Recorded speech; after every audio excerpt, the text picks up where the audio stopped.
Be cool, be kind, be classy. A cupcake so sweet and sexy.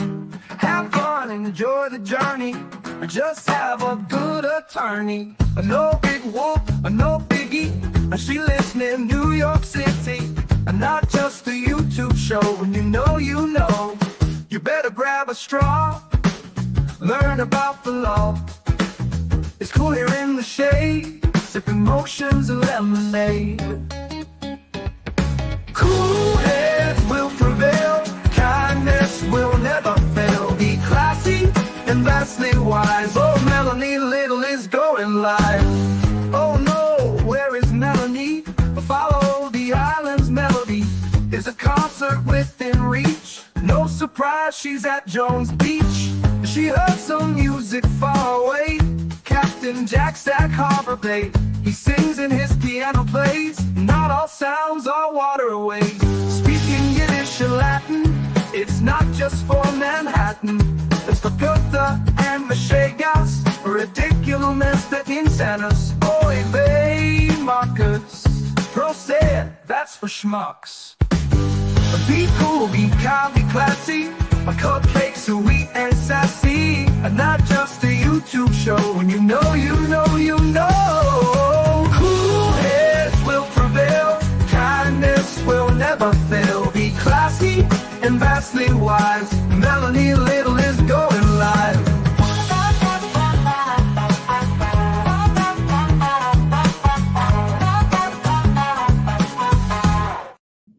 Hello. Good afternoon. Happy Monday. Everyone, happy Monday. Today is Monday, August 4th, 2025. And how's everyone today? How's everyone today? The hearing in which Lally and Proctor are supposed to testify is tomorrow. But we need to prep for that hearing because this is an evidentiary hearing on a motion to dismiss. And I got the papers. And when we read the papers, you might be shocked about how much stuff Lally didn't turn over. Because what we saw during the first hearing, or what we heard, was a couple of things about a couple of, search warrants that he didn't turn over. But it is far, far deeper than that. Far deeper than that. And wow, just wow, we got the papers. We also got the login information for the Proctor hearing at 1 p.m. So we may be able to take a look at that. It's just a status hearing on Proctor's reinstatement, so I don't expect that much is going to happen today. Everyone is going to be on Zoom, so nobody is going to be there in person. It is open to the public, so we are the public. We're the public, and we're here, and we're here for it. Anybody go to San Francisco for the Grateful Dead 60th anniversary this weekend? Sadly, I was not there. I know many people who were there, and it looked pretty awesome.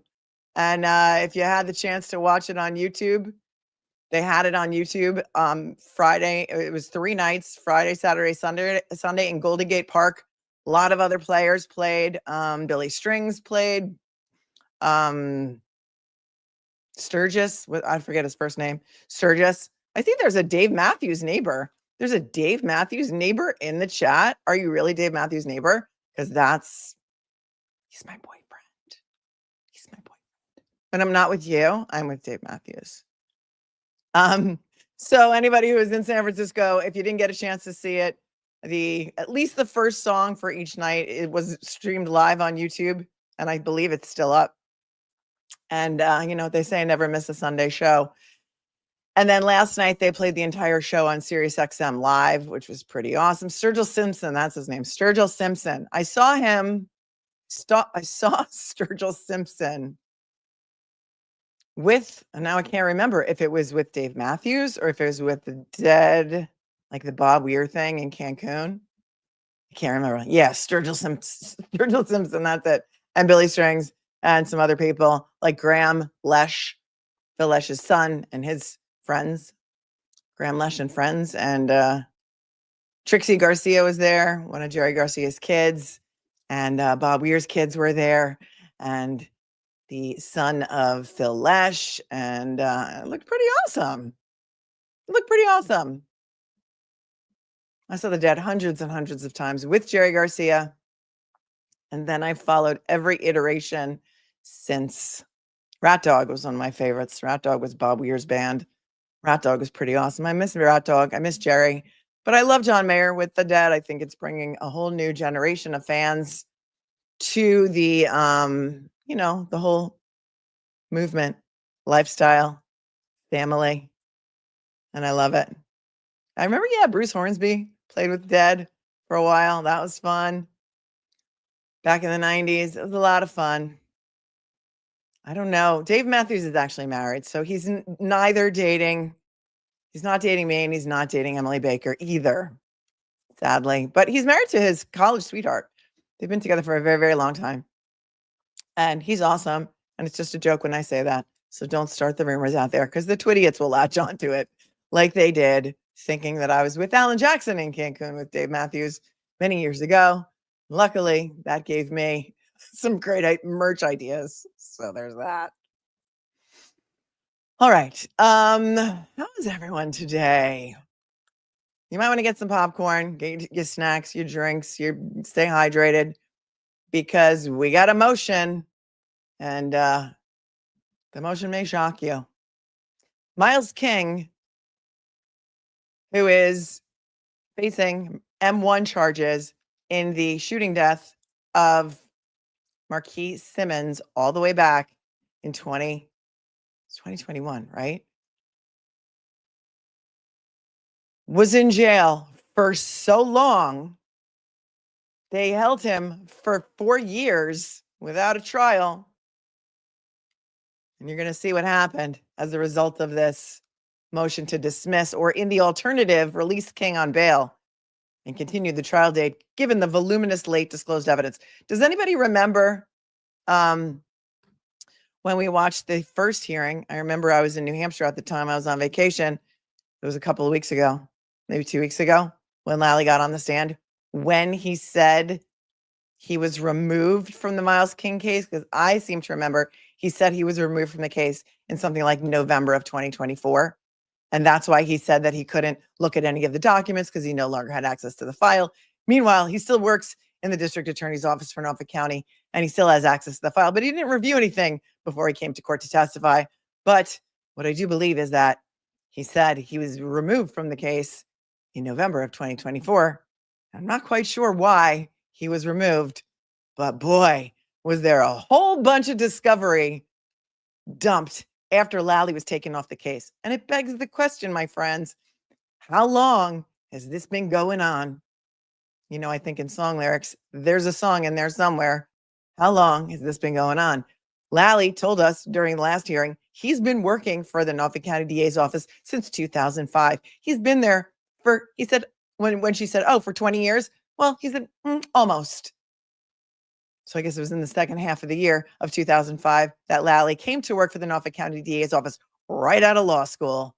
Right out of law school, when he had a couple of warehouse jobs during law school. He told us that too.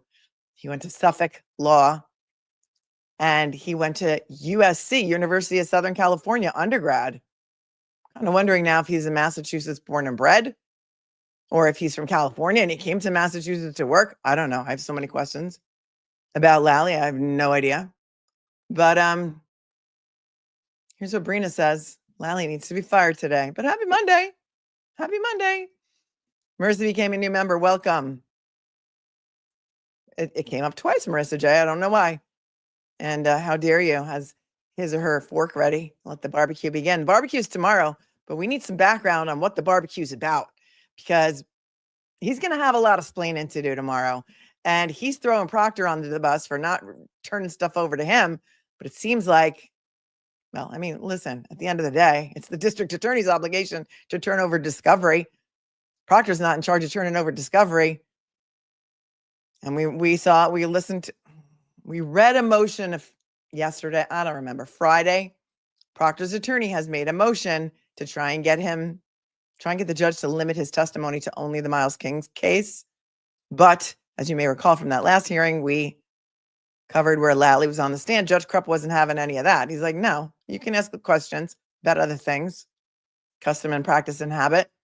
So will he do the same thing for Proctor? I think so. I think he will. Thanks, Sandy B. Good morning. Good morning. Thanks for being with me for 16 months. You're an OG. Music to my soul says, do we have confirmation of whether the court will continue to allow streaming tomorrow? I just worry that the Commonwealth will try to silence this. I read this SJC rule that judge was referring to when she not so discreetly threatened who we now know was Mike Crawford of Young Jerks, who was streaming it. And Kate Peters said she actually was the one who squealed to the court to say that Mike Crawford of the Young Jerks was streaming the hearing. I read the SJC rule that she cited 119, and I do not see any restriction against rebroadcasting a Zoom hearing. So under the strict construction of that statute, in my opinion, that judge may be wrong. And maybe we can look at that statute later. Let me just write that down. SJC Rule 119.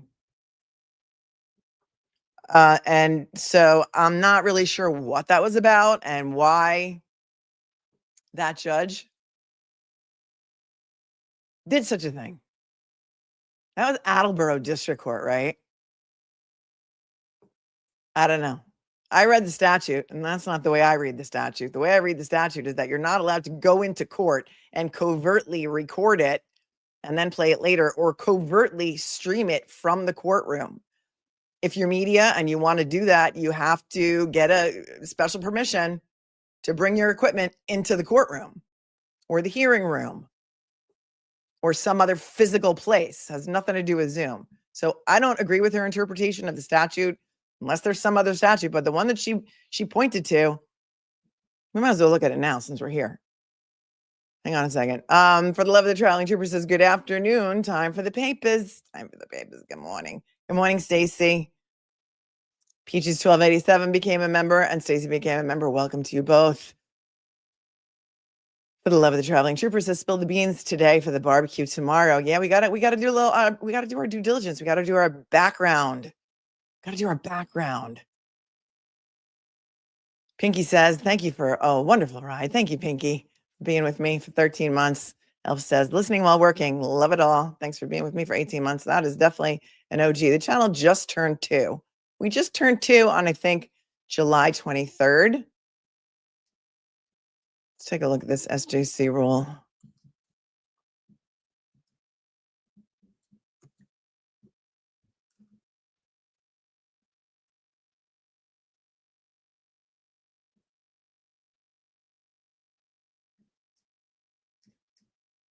And this is the rule that the judge cited when she tried to spank Mike Crawford. Did you guys see that? Did you all see it?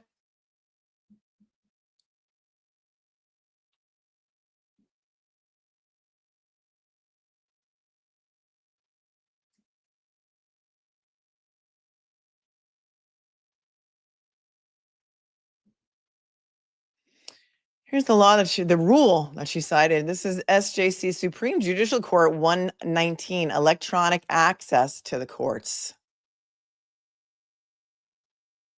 This was adopted 1998, and then the last time it was updated was 2012. Here's what it says. Section 1, covert photography, recording, or transmission prohibited. No person shall take any photographs or make any recording or transmission by electronic means in any courtroom, hearing room, office, chambers, or lobby of a judge or magistrate without prior authorization from the judge or magistrate then having immediate supervision over such place.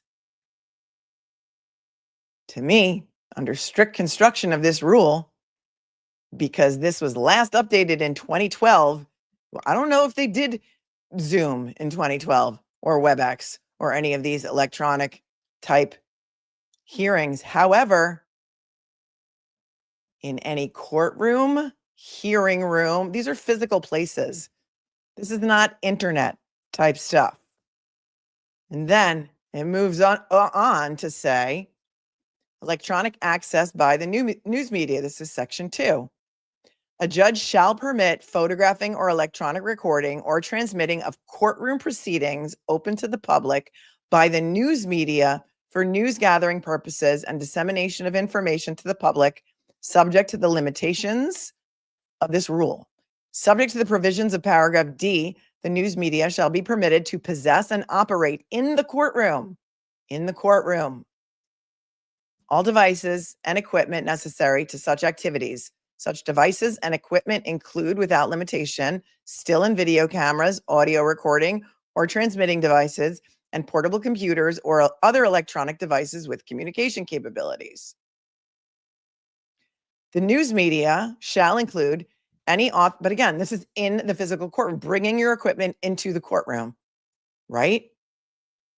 The news media shall include any authorized representative of a news organization that is registered with the Public Information Officer of the Supreme Judicial Court or any individual who is so registered. Registration shall be afforded to organizations that regularly gather, prepare, photograph, record, write, edit, report, or publish news or information about matters of public interest for dissemination to the public in any medium, whether print or electronic, and to individuals who regularly perform such function or perform a similar function upon certification by the organizations or individuals that they perform such a role, and they will familiarize themselves or their representatives, as the case may be, with the provisions of this rule and will comply with them. So the first, this is covert photography, recording, or transmission. This is inside the courtroom. You're not allowed to take photographs or make recording of any court proceedings or transmit it from inside the court. This is the way I read it. I think the judge is interpreting this rule wrong. I think this rule hasn't been updated until 2012. I don't think that it applies to rebroadcasting a Zoom hearing. And I'd love to know if anybody's ever been prosecuted for it. First rule of Fight Club, don't talk about Fight Club. And so this has to do with inside the courtroom and what the news media, who they are and what you need to do in order to be registered as news media. And then it says, as part of that section, in his or her discretion, a judge may entertain a request to permit electronic access as authorized by this rule to a particular matter over which the judge is presiding by news media that have not registered with the Public Information Officer. A, substantial likelihood of harm. A judge may limit or temporarily suspend such access by the news media if it appears that such coverage will create a substantial likelihood of harm to any person or any other harmful consequences. B, limitations. A judge shall not permit photography or electronic recording or transmission of voir dire hearings concerning jurors or prospective jurors. 2, electronic recording or transmission of bench and sidebar conferences, conferences between counsel and conferences between counsel and client, or frontal or close-up photography of jurors and prospective jurors. So those are the 3 things that the media pass can't do. Broadcast voir dire, bench and sidebar conferences, or any of the jurors.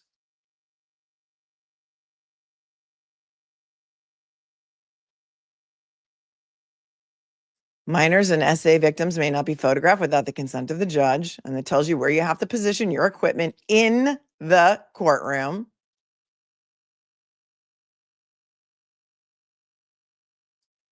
What kind of equipment you can bring.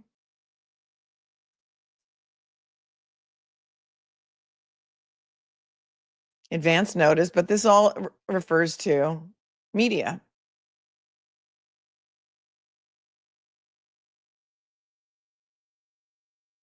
Any party, and then it says objection by a party. Any party seeking to prevent any of the coverage which is the subject of this rule may move the court for an appropriate order, but shall first deliver electronic notice of the motion. So, for example, when Lindsay Gattani did not want to be on camera during Aidan Carney's trial in front of Judge Pomerol, maybe she had to file a motion to say, I don't want to be on camera.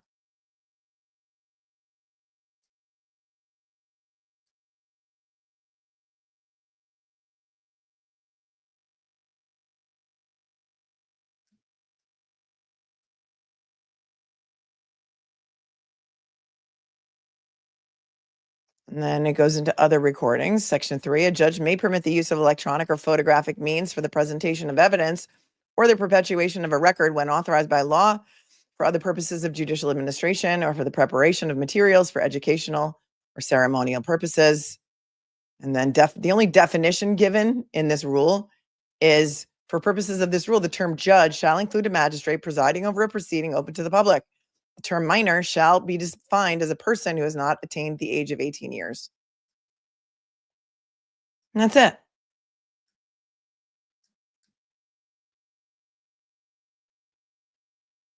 That is Rule 119.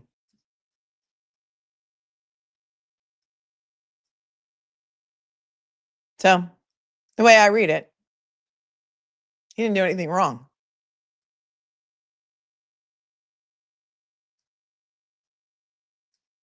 And then somewhere in here, I found the other day, there is a list of everyone who has a media pass.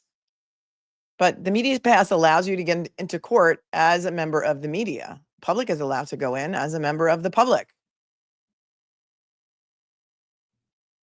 So I'm not seeing how that statute applies to somebody rebroadcasting a Zoom hearing. In my opinion, I don't see anything there. It says you can't bring your camera into the courtroom or the hearing room. So there's that. So, I mean, I think that was a hollow threat, in my opinion. I'm not sure. I don't know if there's any other case law on it or any other rules, but that is the rule that the judge cited when she tried to shut down Mike Crawford. So there you go. Right. Streaming isn't even using a recording device. They're literally using the court feed. Right. Right. Judges have wide discretion. However, that's not what the rule says. Tell me what you think. Hold on a minute. I'll show you. Because I got a screen grab of what she said. So hang on.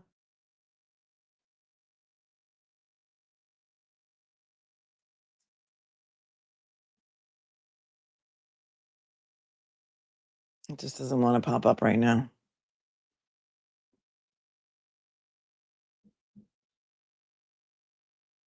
I'm going to repeat to you what she's saying.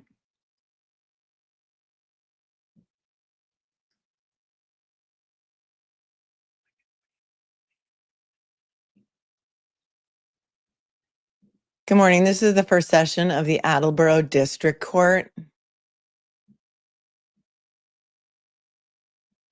It has come to my attention this morning that there are some individuals that are attempting to live stream this event and record this event without prior approval or permission from the Attleboro District Court pursuant to the SJC Rule 119. In order for anybody to photograph, record, or live stream this proceeding, they needed prior approval from the court. We have been given prior approval to one person in advance of the proceeding today. If you have not been given prior approval, you are prohibited from taking any photographs or live streaming or reporting this event or recording this event.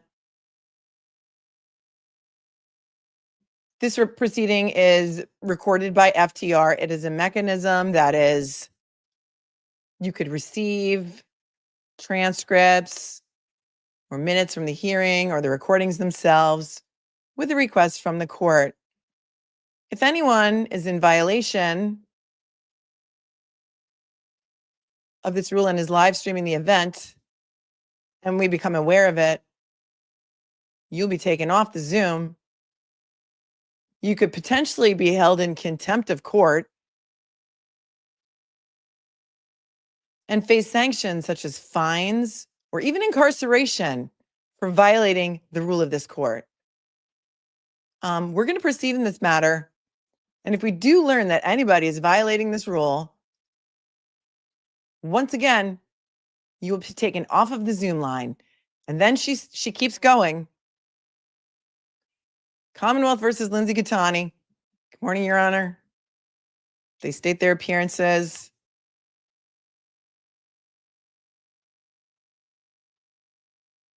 And then they're asking to put it over to second call.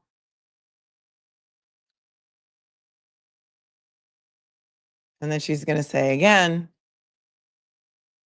This was for the Lindsay Gattani hearing last week for a restraining order against a woman that she threatened to kill. Allegedly. Whoops. And then she says, again, I've been notified that someone is still live streaming this hearing.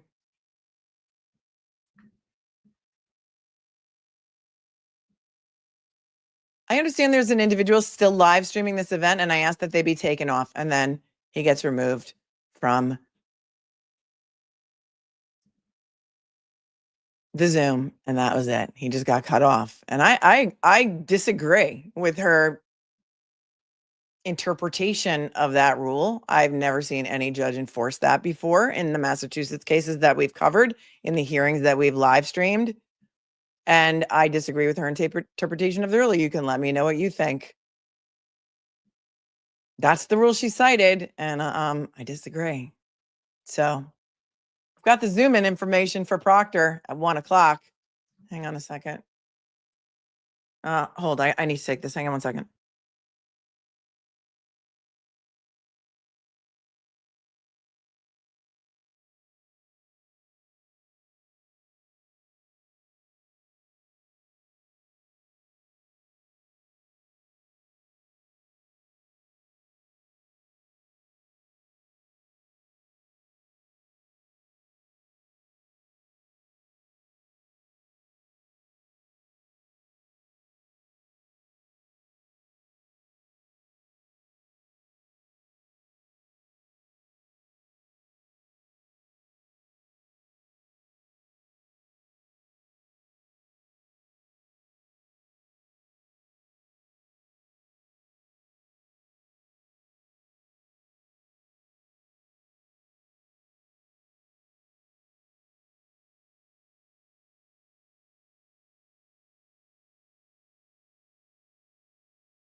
Okay.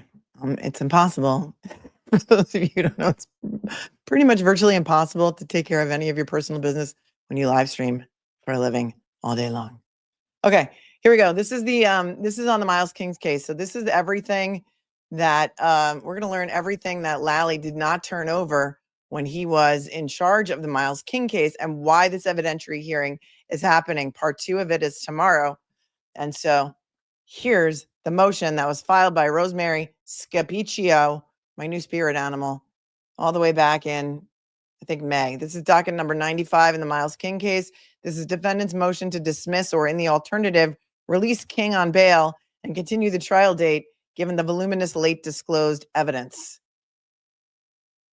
Now comes the defendant, Myles King, and respectfully requests that this honorable court dismiss the charges against him with prejudice. With prejudice means they cannot bring the charges again. Myles King has been held without bail for 3 years and 10 months and 17 days waiting for his trial. Hearing is at 9 a.m. tomorrow.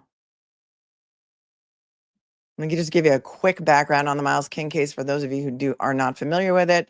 We covered the case extensively a couple days ago, and we got a whole lot of information about it. We played some news clips about it. Myles King is charged with murder in the first degree in the July 10th, 2021 shooting of 25-year-old Marquis Simmons in Milton after Simmons dismounted a moped near his home in Milton on Belvoir Road on July 10th of 2021. Marquis Simmons was taken to a nearby hospital, and on his deathbed, he told law enforcement that, allegedly told law enforcement that Myles King was the shooter. He subsequently passed away. It is a very tragic case. Will there be justice for Marquis Simmons? Remains to be seen. Without bail for 3 years, 10 months, and 17 days waiting for his trial. No, Michelle, that's exactly how I read it. Exactly how I read it. Michelle says with her super chat, did I miss something? The only recording that is against the rules is covert photography. Recording or transmissions are prohibited. Nothing was covert. The judge knew the hearing was being streamed. Yep, I agree. That's my interpretation of that statute it's not even a statute, it's a rule. It's an SJC rule that she cited. So I think she's wrong. Thanks for your 10. But I'm agreeing. I agree with you, unless there's anybody else who can give me a different interpretation of that.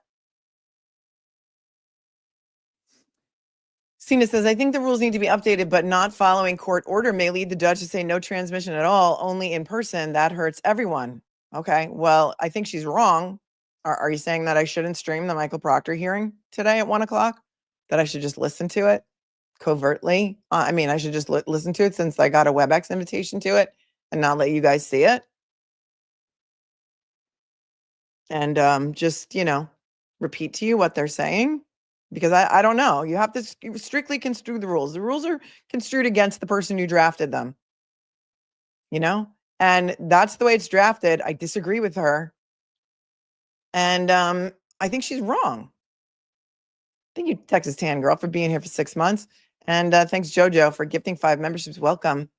Welcome to all the new members. Justice for Marquis Simmons.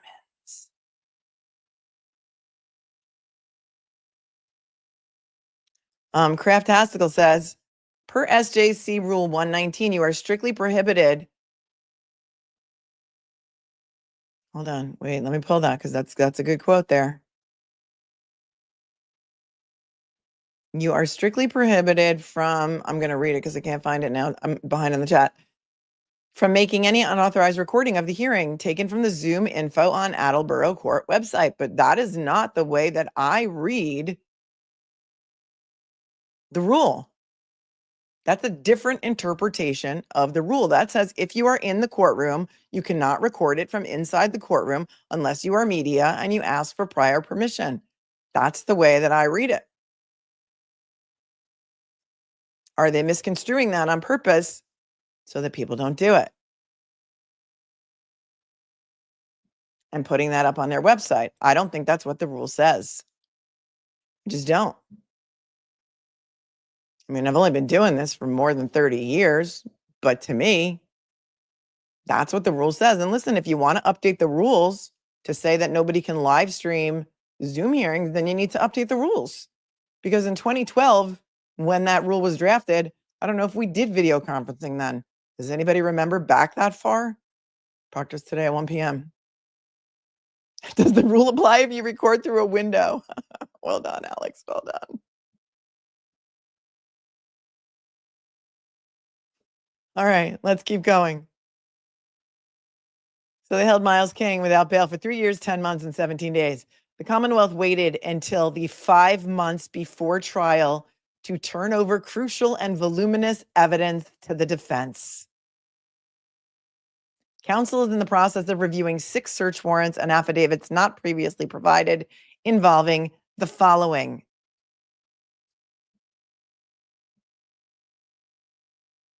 Requests for pinging, Stingray, cell site simulator, range to tower activity, cell tower locations for phones.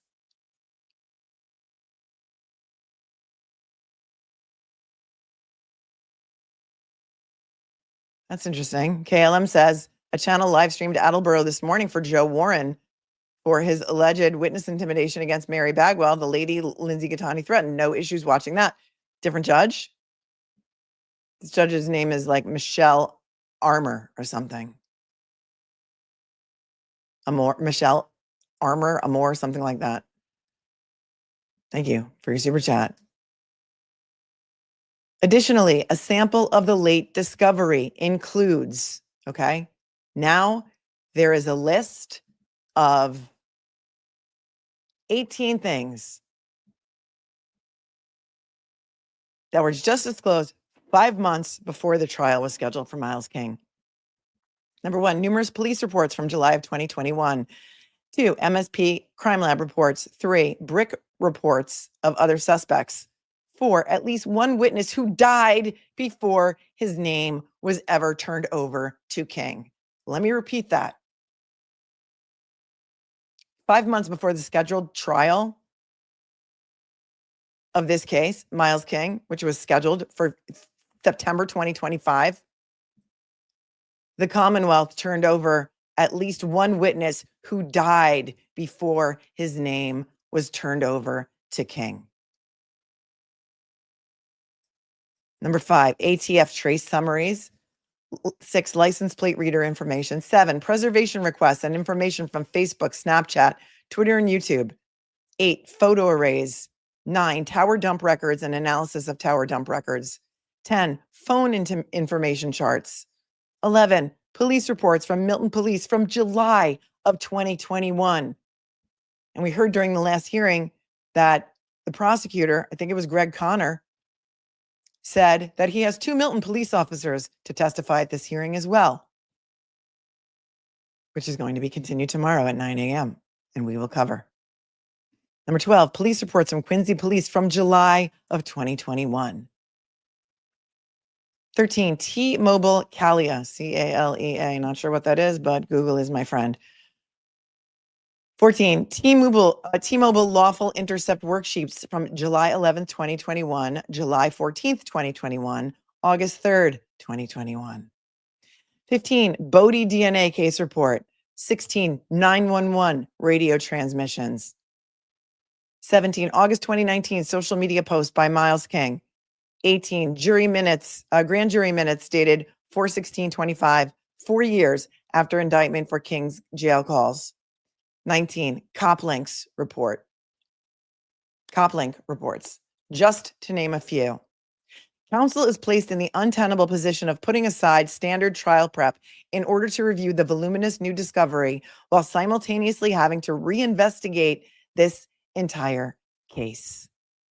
The Commonwealth repeatedly engaged in such conduct, but never receives more than a slap on the wrist.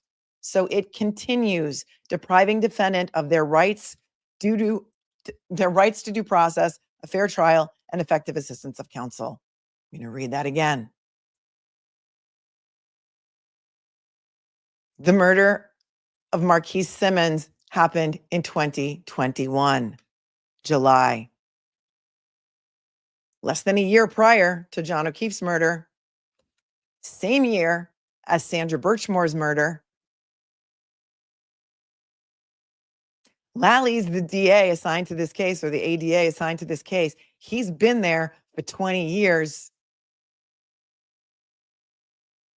And this also happened in Myles King's case. The Commonwealth repeatedly engages in such conduct, but never receives more than a slap on the wrist. So it continues depriving defendants of their rights to due process, a fair trial, and effective assistance of counsel. As outlined infra, on April 14th of 2025, the Commonwealth disclosed 449 pages of discovery and extensive video discovery. On April 25th of 2025, the Commonwealth disclosed 7 pages of grand jury minutes related to jail calls. And on May 15th of 2025, the Commonwealth disclosed 134 pages of discovery and 4 video files. This newly disclosed discovery contains exculpatory information that will require counsel to track down and interview witnesses, but also will require investigation to undermine some of the new information the Commonwealth will seek to introduce against King. Counsel and King must review, discuss, investigate this new evidence and incorporate into the defense strategy. Moreover, the Commonwealth has just provided 6 search warrants that will likely require motions to suppress. Because of the late discovery, instead of preparing for trial with the discovery that was previously disclosed in the case, counsel must now process all of this new discovery and reformulate the defense. On the other hand, the Commonwealth has had this information since 2021 and can proceed with its regular trial preparation. In other words, King is the only one prejudiced by these egregious discovery violations and the violation of King's 5th, 6th, and 14th Amendment and Article 12 rights to due process, a fair trial, and effective assistance of counsel. Okay? I just want to point out all of this stuff that was turned over in May and April of this year, some of it less than 4 months before the scheduled trial, which was supposed to be happening in September, the Commonwealth has had since 2021. This was turned over after Karen Reed's first trial, after Proctor's termination, after the world saw the shenanigans that went on in Karen Reed's first persecution, and after Lally was removed for some unknown reason from this case and new ADAs were assigned. Interesting? Or just the way it's always been done?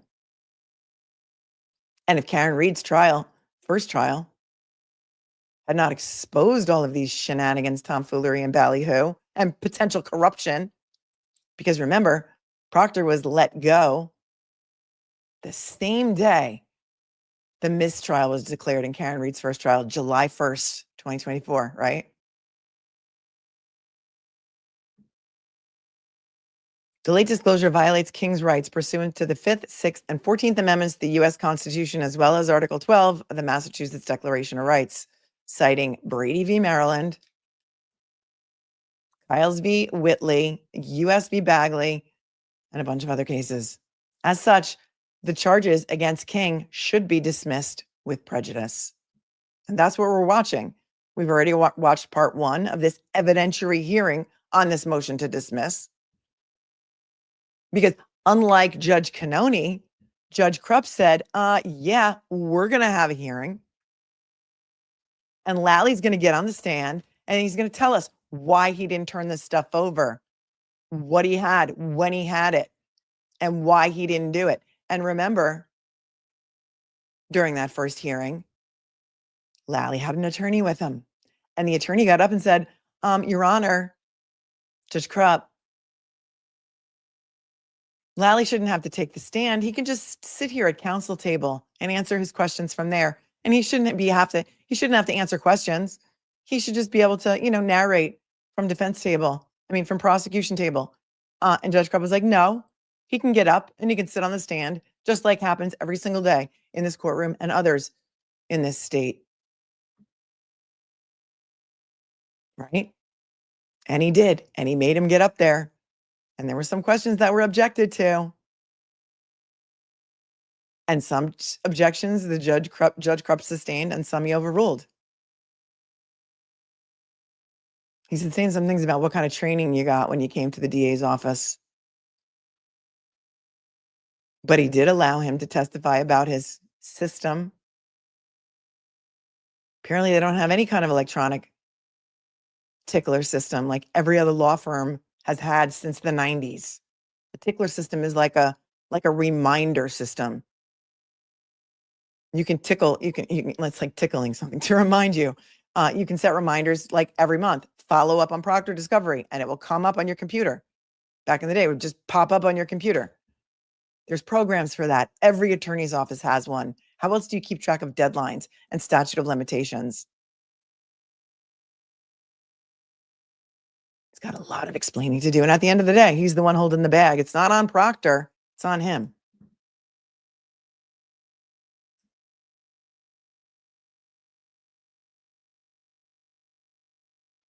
Give me a second.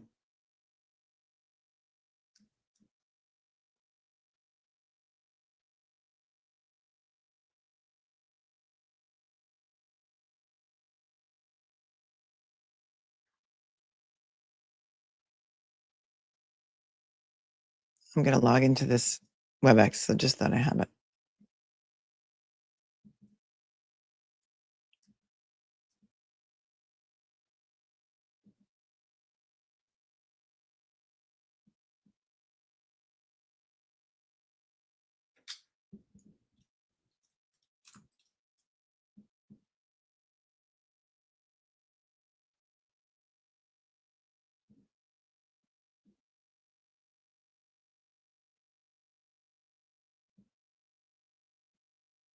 Okay, we're waiting for it to start. There's 4 other people waiting.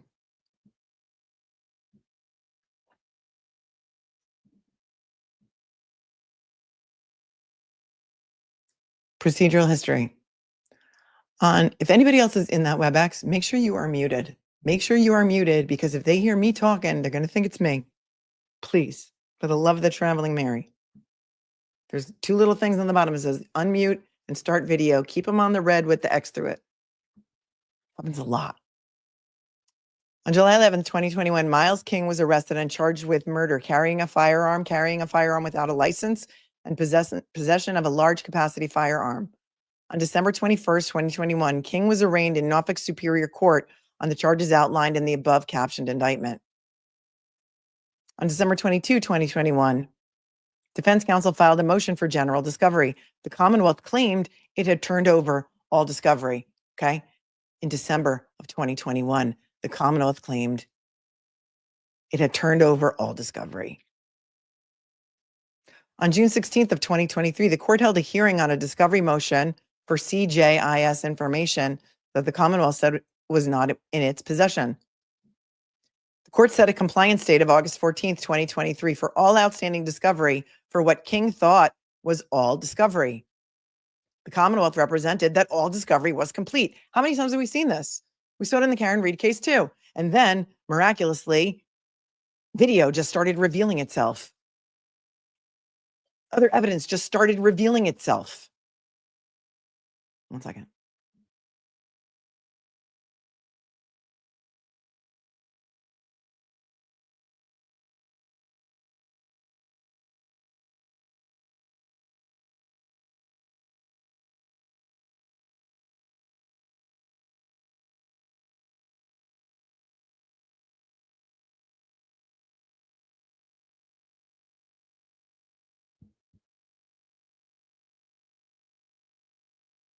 On March 12th, 2024, defense counsel filed a McFarlane motion. That's a motion to suppress evidence. Remember, that was two of Judge Cannoni's favorite cases in Massachusetts are McFarlane and Graham.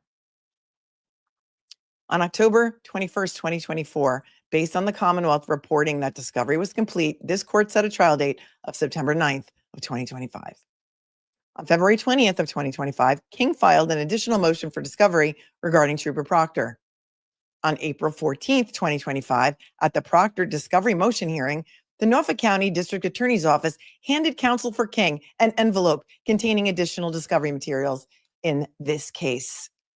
These items are listed below as numbered in the Commonwealth discovery notice. Okay, that begs the question too. If nothing happened to Proctor and he wasn't terminated, would they ever have turned this stuff over? They turned this over because the motion was about Proctor. Look at how many things they turned over. First of all, footnote 1 says none of this late discovery involves the motion for discovery regarding Proctor and his team. Here are the things that they just turned over on April 14th of 2025. There is a list of, if you're not watching, I'm still scrolling through pages and pages and pages. 216 items. 216 items. Including, this is so much worse than we thought. So much worse than we thought.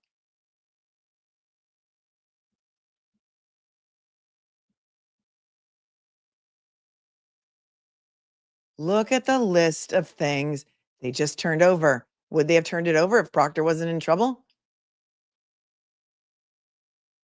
I'm not going to read the whole entire thing to you because it's pages long.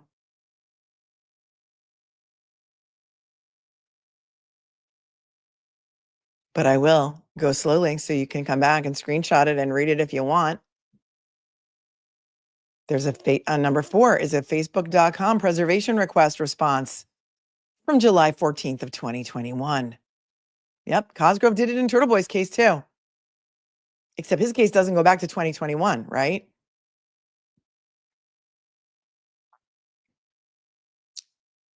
Then there's a Facebook.com, there's an Instagram preservation request from July 14th of 2021. There's a Milton Police Department preservation request to Snap, I guess it's Snapchat, dated July 14th, 2021. Snapchat preservation request, dated July of 2021. Twitter preservation request. And a response to Snapchat's response from July of 2021.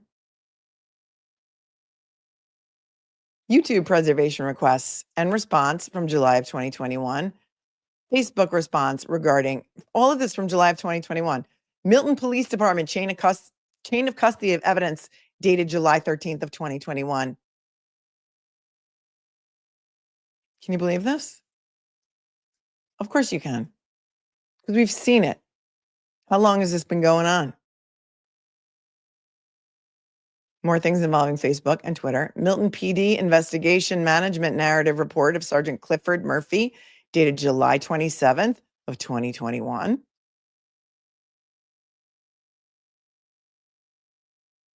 Milton Police Department investigation management narrative report of Sergeant Michael Collins, dated November of 2021.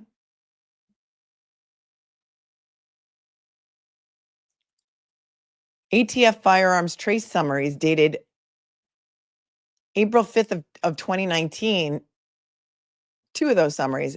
Remember, we discussed this the other day, that Myles King had been arrested for being parked in a stolen car outside of Marquis Simmons' house in Milton 2 years prior to the shooting with a loaded weapon. So this goes back to 2019.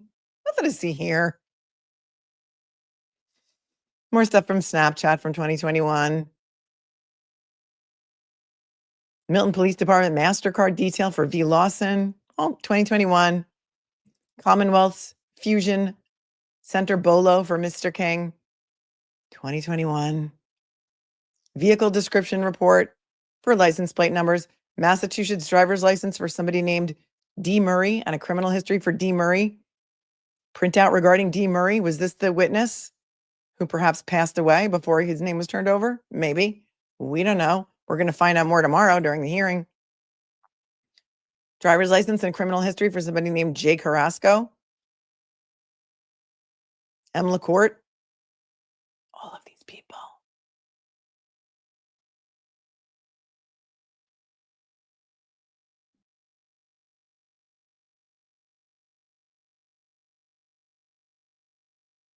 All right, they're waiting for people to come in. I mean, they're waiting to start the hearing.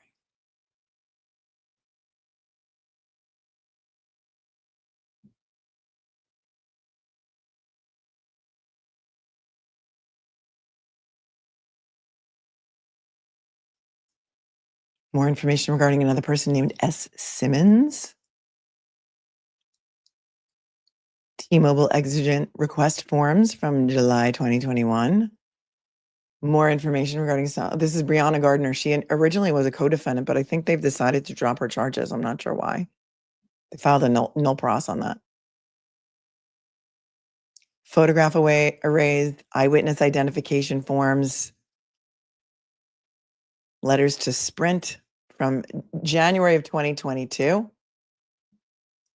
from the MSP.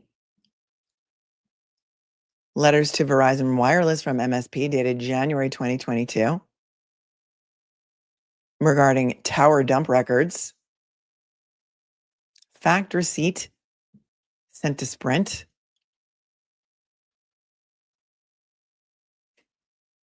This is wild. All of this stuff going back to 2021. Trooper Proctor's notes regarding BMC. Trooper Proctor took notes in this case. Wow.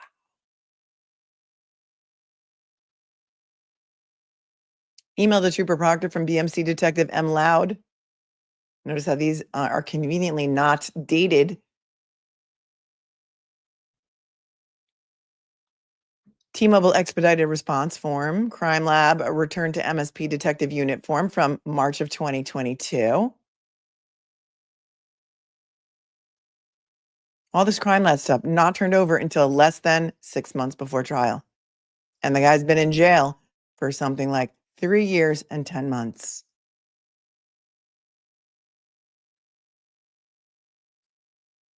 Handwritten notes, criminal histories for other people, perhaps other suspects. I don't know.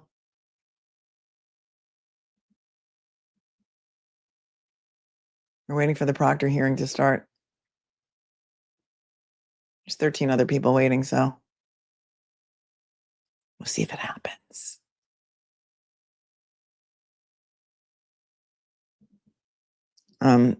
If you could refrain from breaking news, that'd be great. You can trust me when I tell you that I'm on it.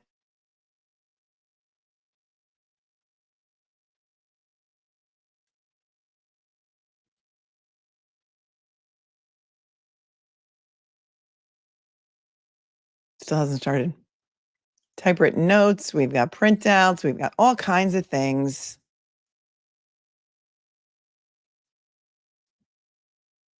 I'm going to put this up.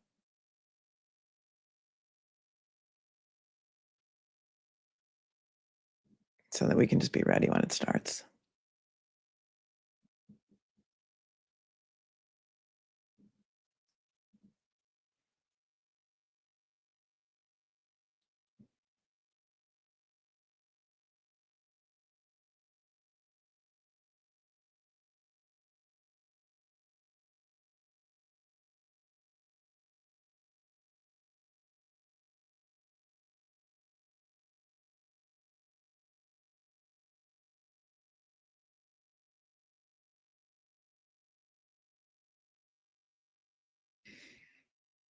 All right, we're waiting.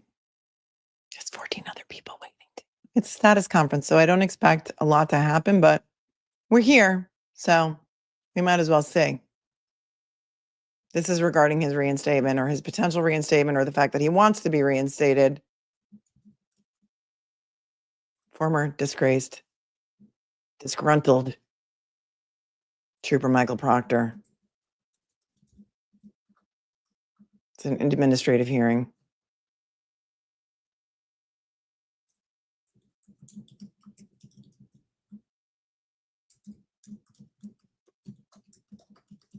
It will be a scrolling along the bottom if anybody comes in and they don't know what we're doing here.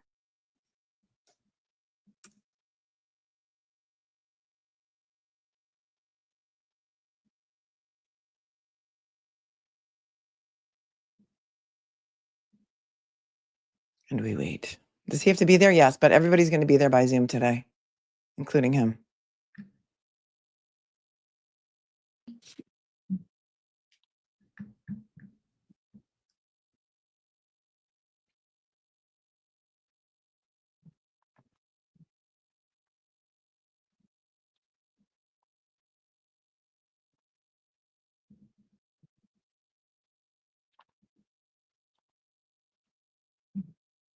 All right, good afternoon, everybody. This is my name's Chris Bowman. I'm chair of the Massachusetts Civil Service Commission. I've got a couple other members here from the commission, including Angela McConney, who's the commissioner is assigned to conduct this full hearing once it goes forward. Commissioner McConney's here. Commissioner McConney, can you just give me a verbal that your audio is working? Yes, good afternoon, everyone. My name is Commissioner Angela McConney. Great. And can we just do a sound check on the principals here, which is Attorney Carley from the Department of State Police. Good afternoon. And Attorney Moynihan and Attorney Russell representing Mr. Proctor. Good afternoon, Daniel Moynihan, Mark Russell on behalf of Mr. Proctor. Good afternoon. Good afternoon. Mr. Proctor, can we just do a quick sound check that you're on board, sir? Yes, sir. Good afternoon, Michael Proctor. Okay, very good. We have significant group of people that sought invitations. We've sent the invitations out and they're on board. And I'm going to just not go through each person, but I'm just going to say that in terms of logistics, consistent with the standard protocol of the commission, no recordings are permissible, no transcriptions are permissible, no live streaming is permissible, and no That ends that. any AI applications. But I can listen to it.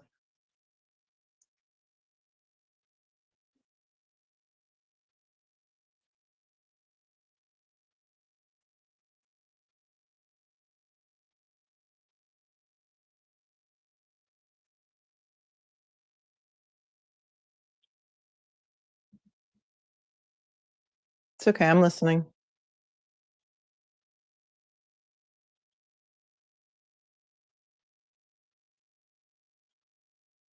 It's a procedural conference regarding the reinstatement of Michael Proctor. This is the second status conference.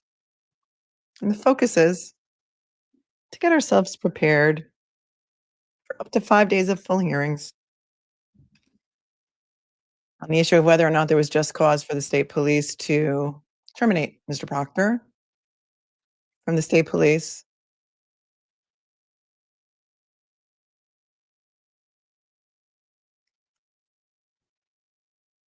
August 19th, they were going to do 5 days, but there's been a lot of good faith efforts by both parts and counsel for Proctor.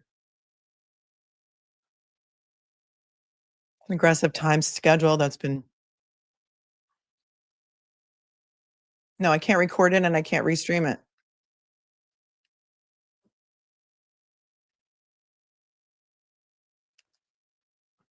Right.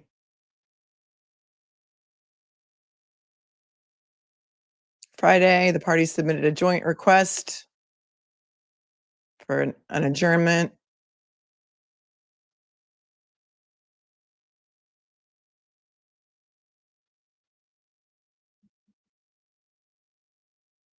And so they want an adjournment because it was supposed to be starting on August 19th.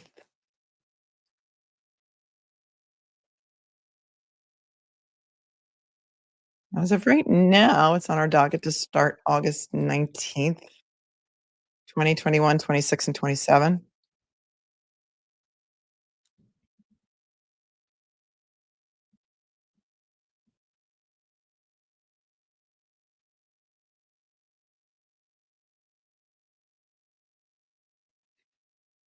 This is the Christopher Bowman speaking.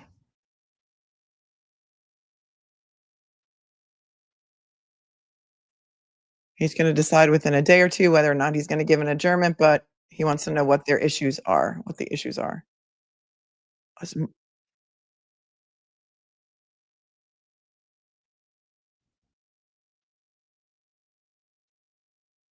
Daniel Monahan is the attorney for Proctor.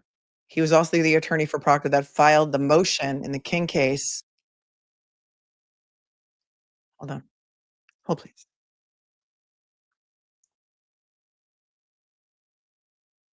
I took it down because they said I'm not allowed to stream it. That's why.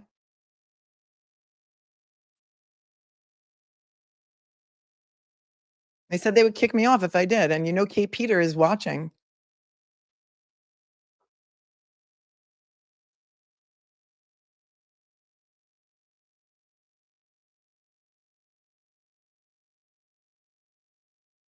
We're still waiting for discovery from state.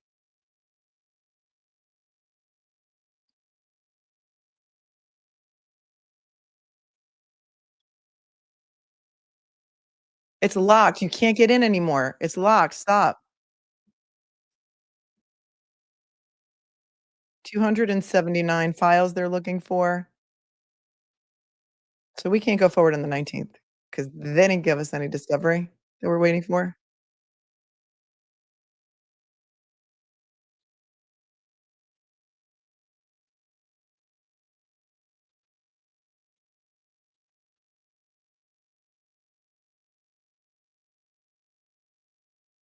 They're talking about bifurcating it into 2 separate trials. The first would be just cause, the second would be disparate treatment.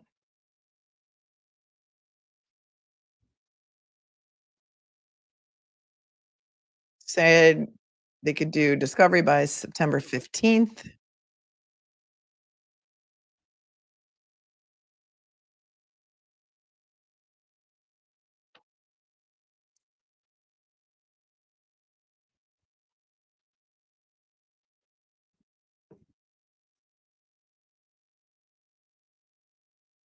They're still talking about bifurcation. But they need some discovery to proceed on to just cause issue.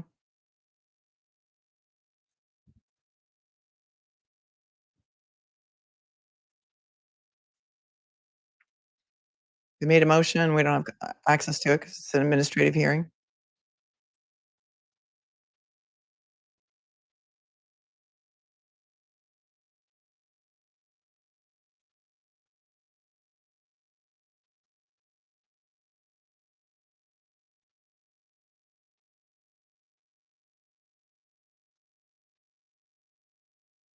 Okay, so he's saying October would be reasonable, Proctor's attorney.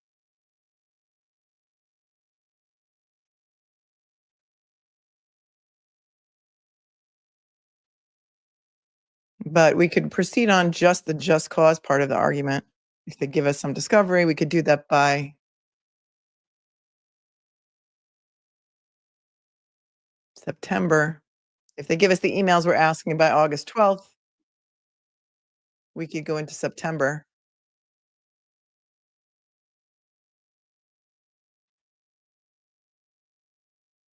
You can't get the link. You cannot get the link. It is locked. You're too late. You're a day late and $1 short. You're gonna either have to listen to it or leave.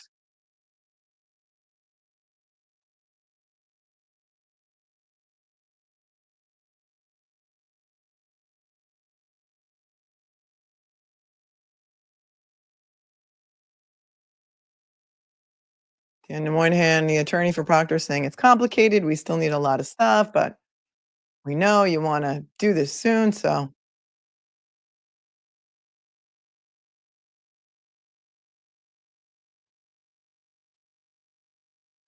if they give us all the emails that we're looking for, we could do the 26th or 27th of September. Whether they had just cause to fire him, yes.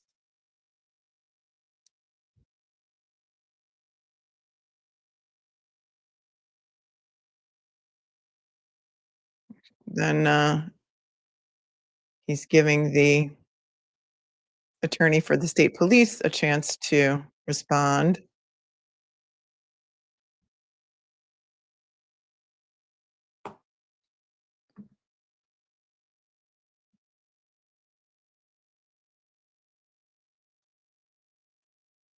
This is the Department of State Police attorney. His name is Stephen Carley, Carley. He's saying, I agree with Proctor's attorney that we need some time. We don't object to them asking for an adjournment.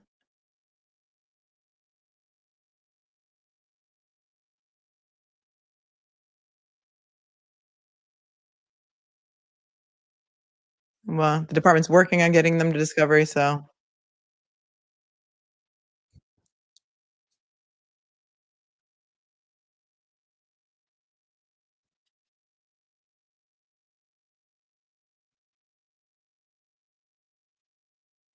said we could be prepared to present the testimony if you still want to continue with one of the August dates that are already reserved.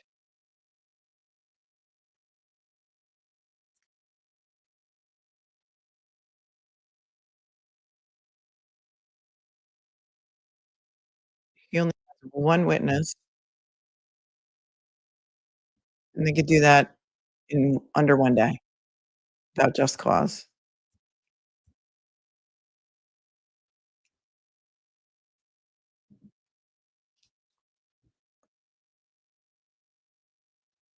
He's requested the emails that Moynihan's looking for. He's gonna try and get them.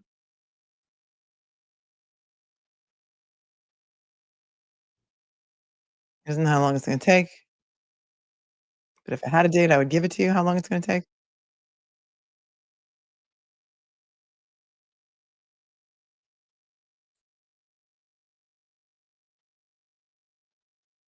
They're looking for other disciplinary files. And we're gonna try and get them for you. He's trying to say that he's not being treated the same way as other MSP troopers in the same position, and that's why they want other files of other officers. Hold on.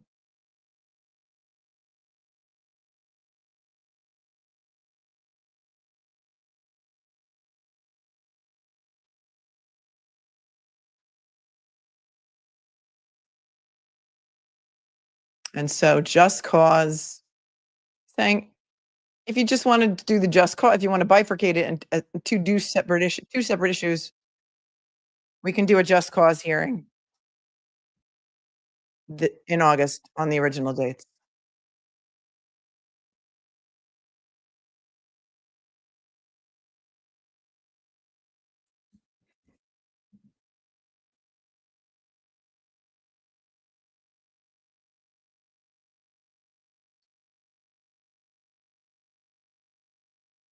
He only has one witness and maybe 32 exhibits.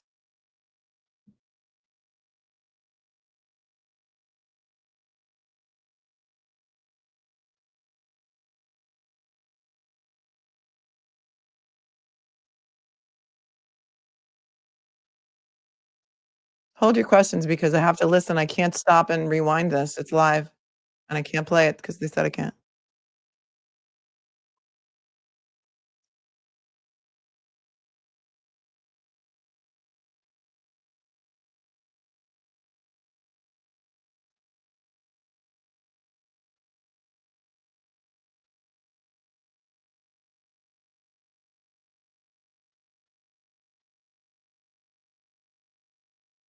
So only 32 exhibits, he says.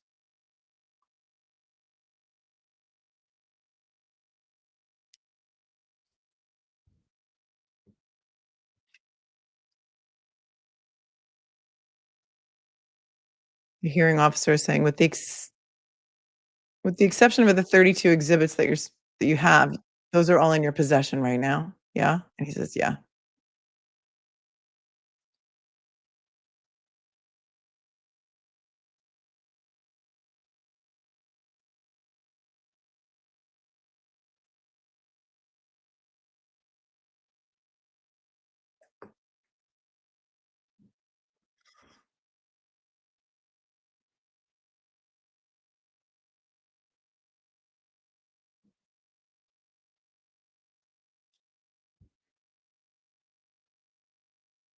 He says everything we got from the trial board. They're all the same exhibits. There's nothing really that's any different, I think.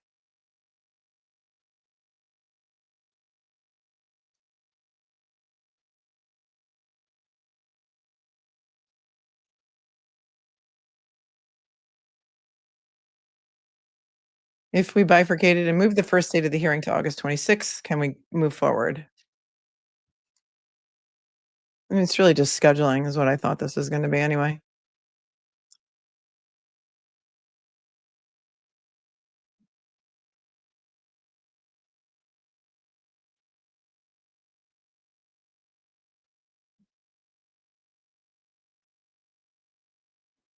All right, so state police is ready to go August 26th, and you could give them everything by the 12th of August?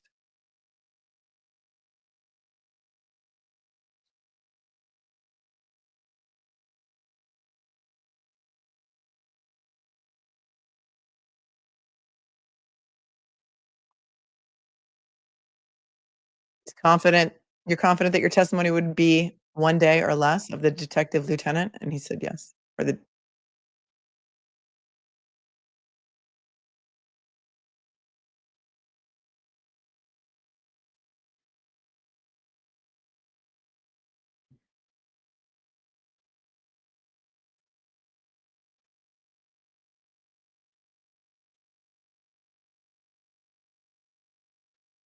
right. So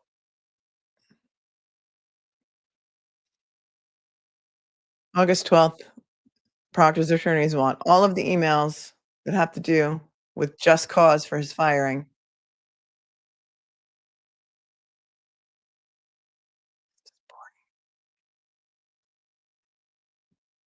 What's your confidence level that you can give all of Proctor's attorneys all that information by the 12th?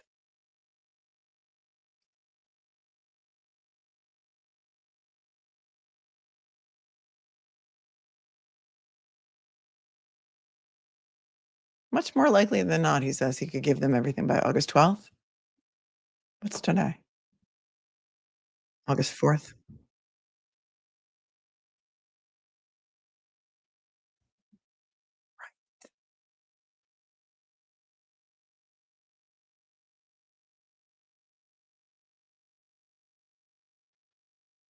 Well, we're grateful for your good faith efforts to offer bifurcation, says the hearing officer.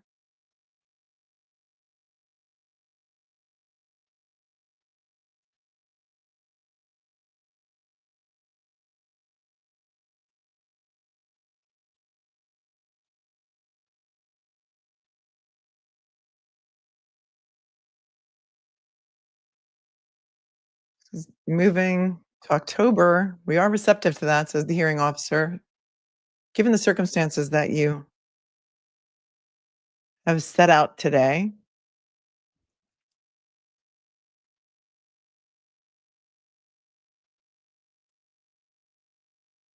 so now they're looking at October.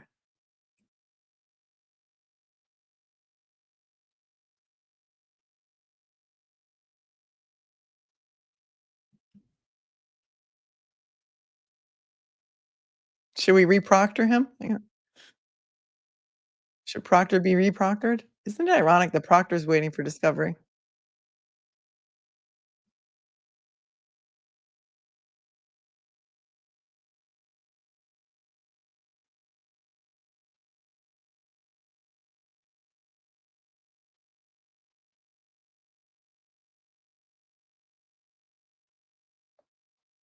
He's saying, well, but if you don't turn over the discovery, we're not comfortable with that, because if you don't turn them all over, then we can't go ahead on the 26th. But we want you to make every effort possible to make sure that all the non-disparate treatment emails, and other discovery are met by August 12th.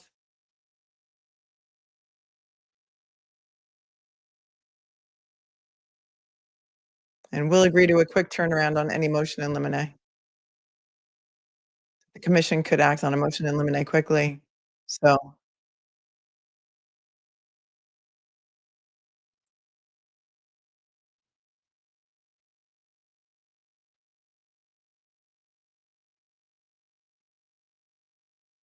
they want to set in stone a date,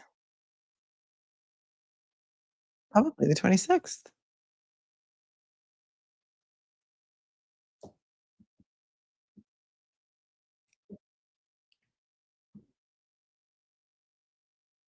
Thank you, Goodmans, for gifting.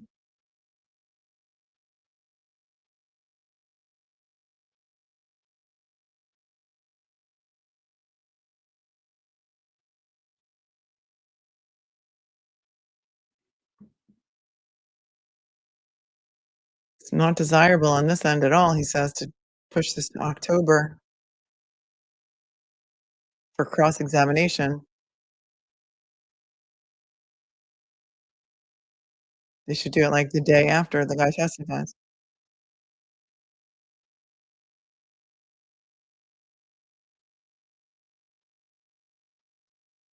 Proctor is there. He's on Zoom. Everyone's on Zoom. So the hearing officer is saying, let's keep the 26th and 27th of August because we already had those days set aside, as did you.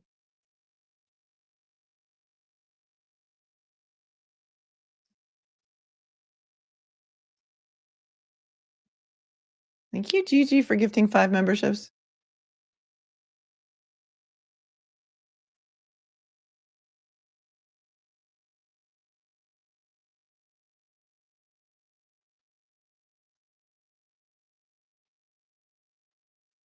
Yeah, it sounds like they're going to kick the can down the road, but this was a status conference. They were not supposed to do the hearing today anyway, so.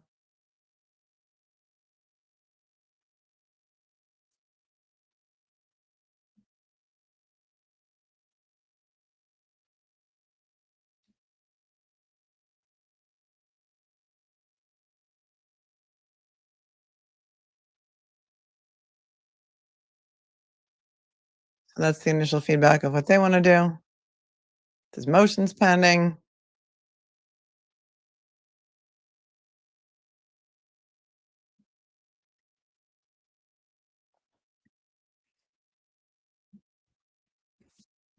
Proctor's attorney Daniel Moynihan is speaking now.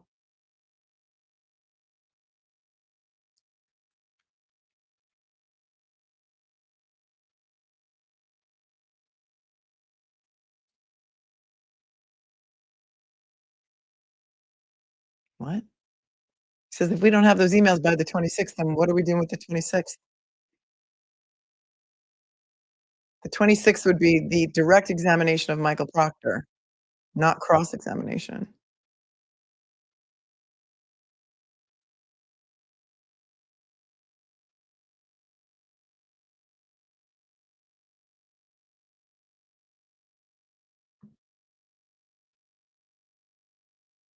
This is just boring. Just boring scheduling, but I'm gonna stay here for it because you guys wanted to know. What if they don't turn him over? And then he's saying, well, if they do turn him over, then, then we can do it on the 26th, and you can do direct examination of Proctor on the 26th, and then cross-examination the next day. So like a what if. But it seems like the MSP wants this done. They want to get it done. They don't want to wait until October.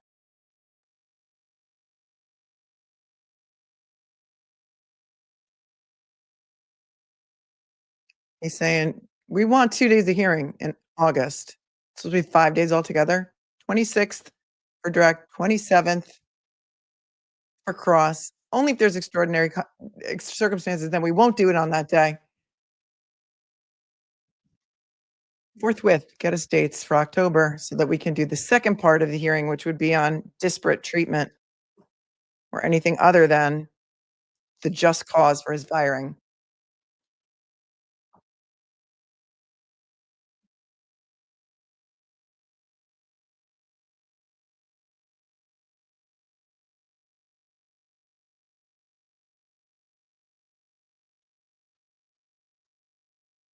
So if they don't produce the discovery to you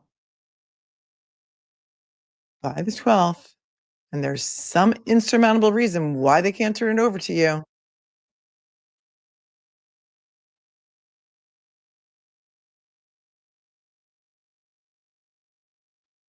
could be twofold. Number one, the state police could show that there's extraordinary circumstances why they can't turn over the discovery. But the other side of that is,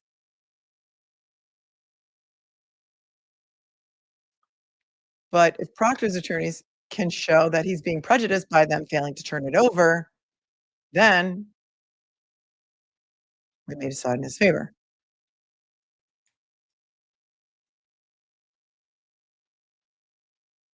There's going to be flexibility here.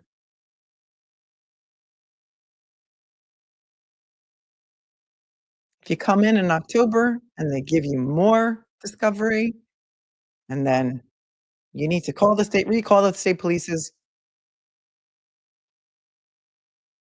witness in October, we will allow you to do that because we don't want anybody to be prejudiced here. So we're trying to be as flexible as we can.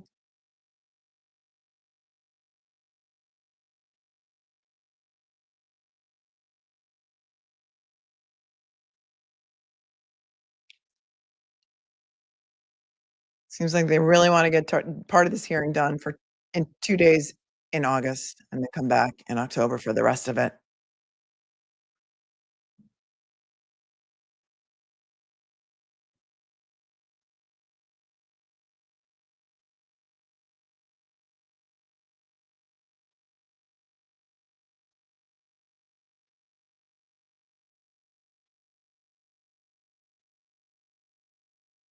He also wants them to turn over who they intend to call and their list of exhibits and all this other stuff. This is really just a status conference.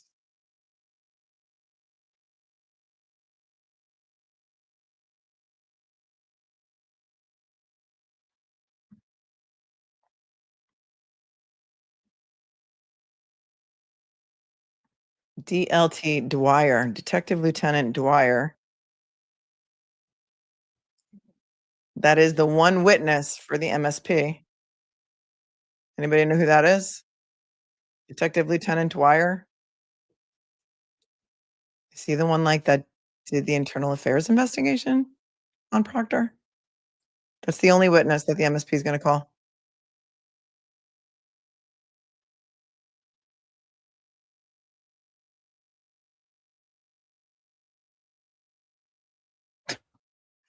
The hearing officer is like, okay, if you know you're going to make a motion eliminated to preclude the testimony of their one witness, why don't you just get it done? Why don't you just make the motion?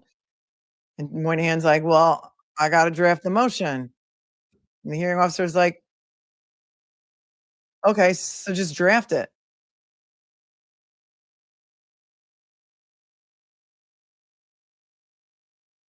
Can you file your motion by the 13th, he says.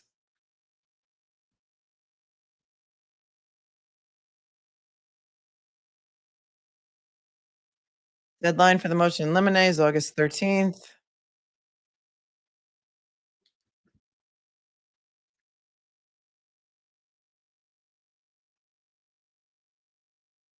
That'll be the August 12th is the deadline for the MSP to turn over exhibits. They can file their motion in limine on the 13th, and then what?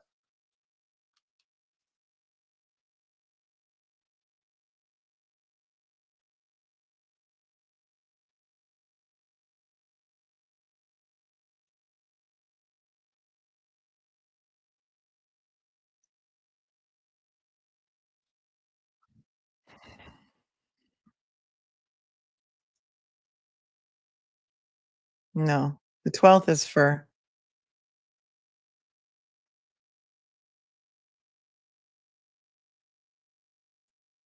okay.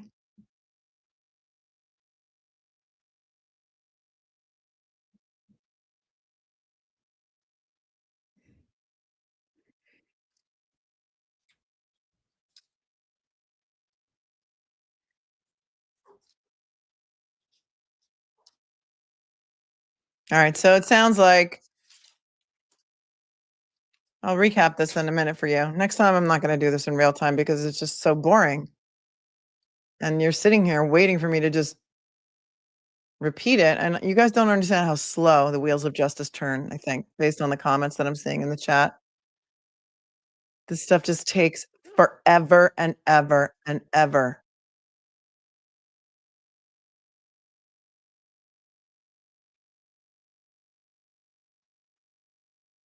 Oh, they want to close it to the public. It's another motion they're going to make to close these hearings to the public.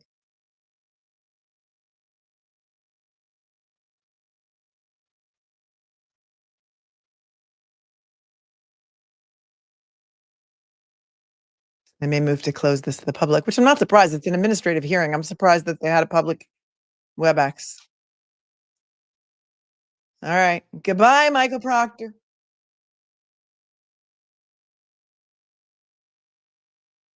Oh, one more thing, of course, says the attorney for the Department of State Police.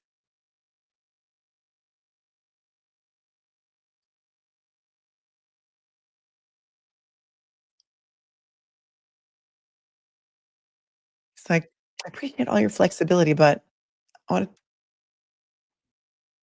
tell you why I may not be able to do this by August 12th. Now comes the excuses. Pull out the reason card. The reason I don't know if I can get this done by August 12th is one,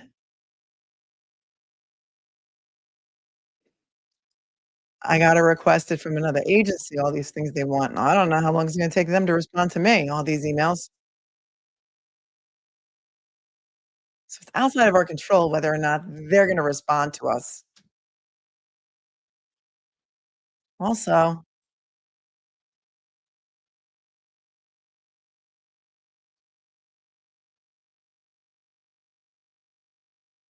search terms that they gave us, they only gave us on Friday. So now it's going to abra take us just a little bit longer, abra.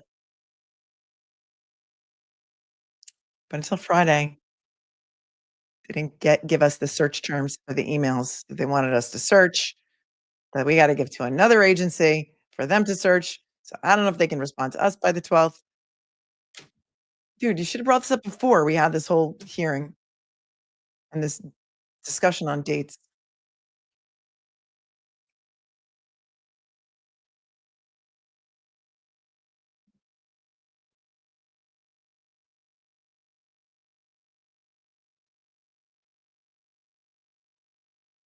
So, we don't really know if we can get it by the 12th, but we're really going to try so that we can come back on the 26th.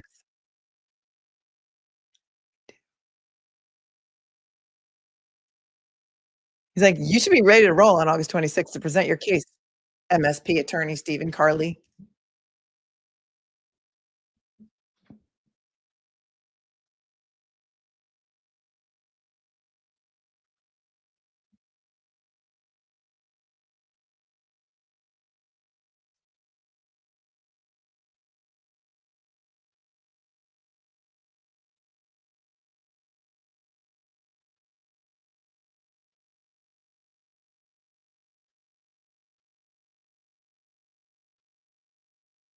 All right.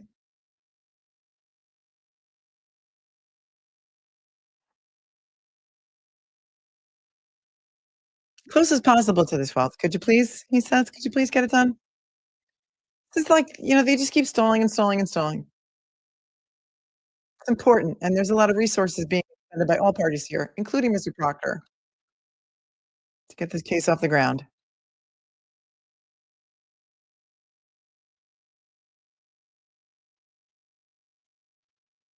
Moynihan is saying, is September 15th now our discovery deadline?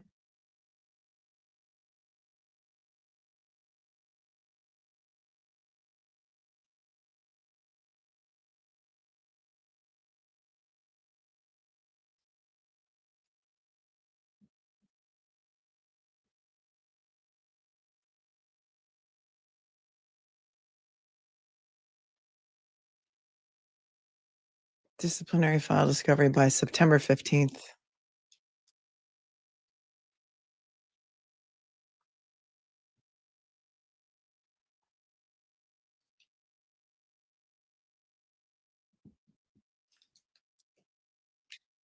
Yeah.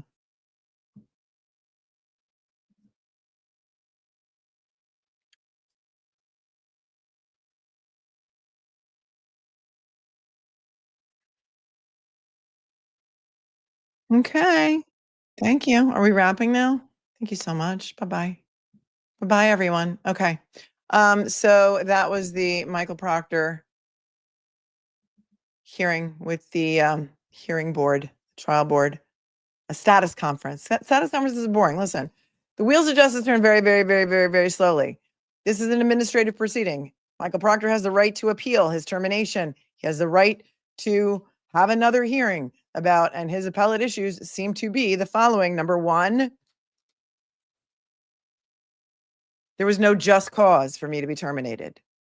There was no just cause for me to be terminated. And number two, I am not being treated the same way as other MSP troopers who were fired under the same circumstances. It's called disparate treatment. I'm being treated differently than others in my same situation.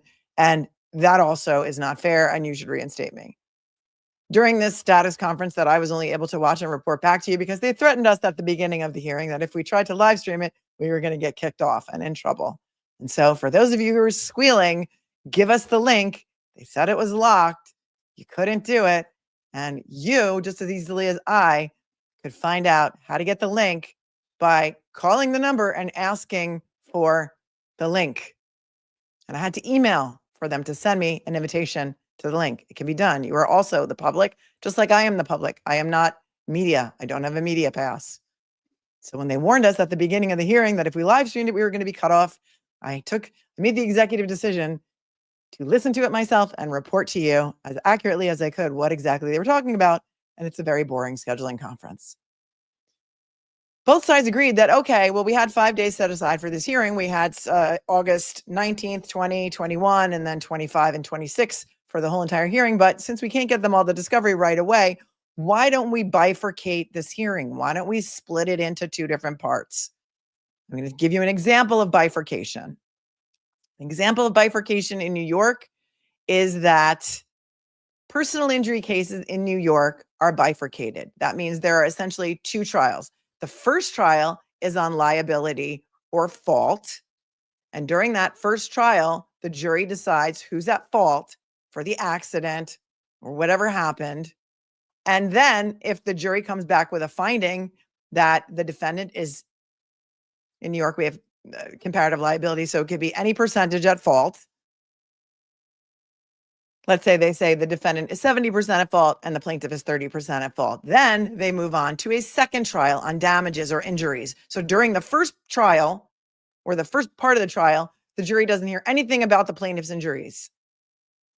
And when they decide liability, and if they decide there's some liability on part of the defendant, then they move on to trial number 2, which is with regard to damages or injuries. And during that portion of the trial, the jury hears all about the injuries and all about how much the plaintiff wants to recover for the injuries, how much the injuries are worth, how much time they lost from work.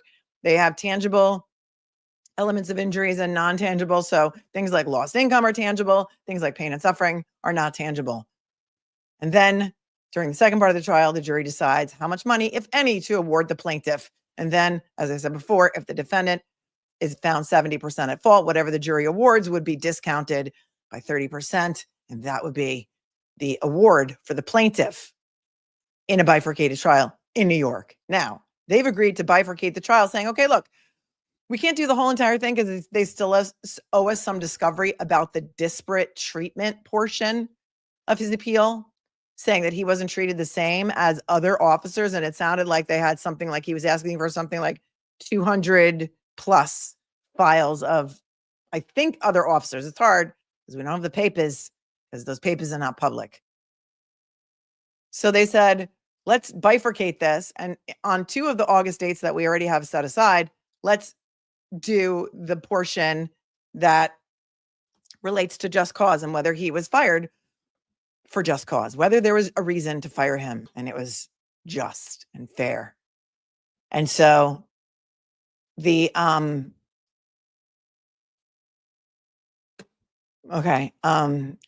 Reed has confirmed Alan Jackson has joined her civil team. I don't know where I can find that. I don't know if it's in my inbox, but let me just interrupt what I'm doing.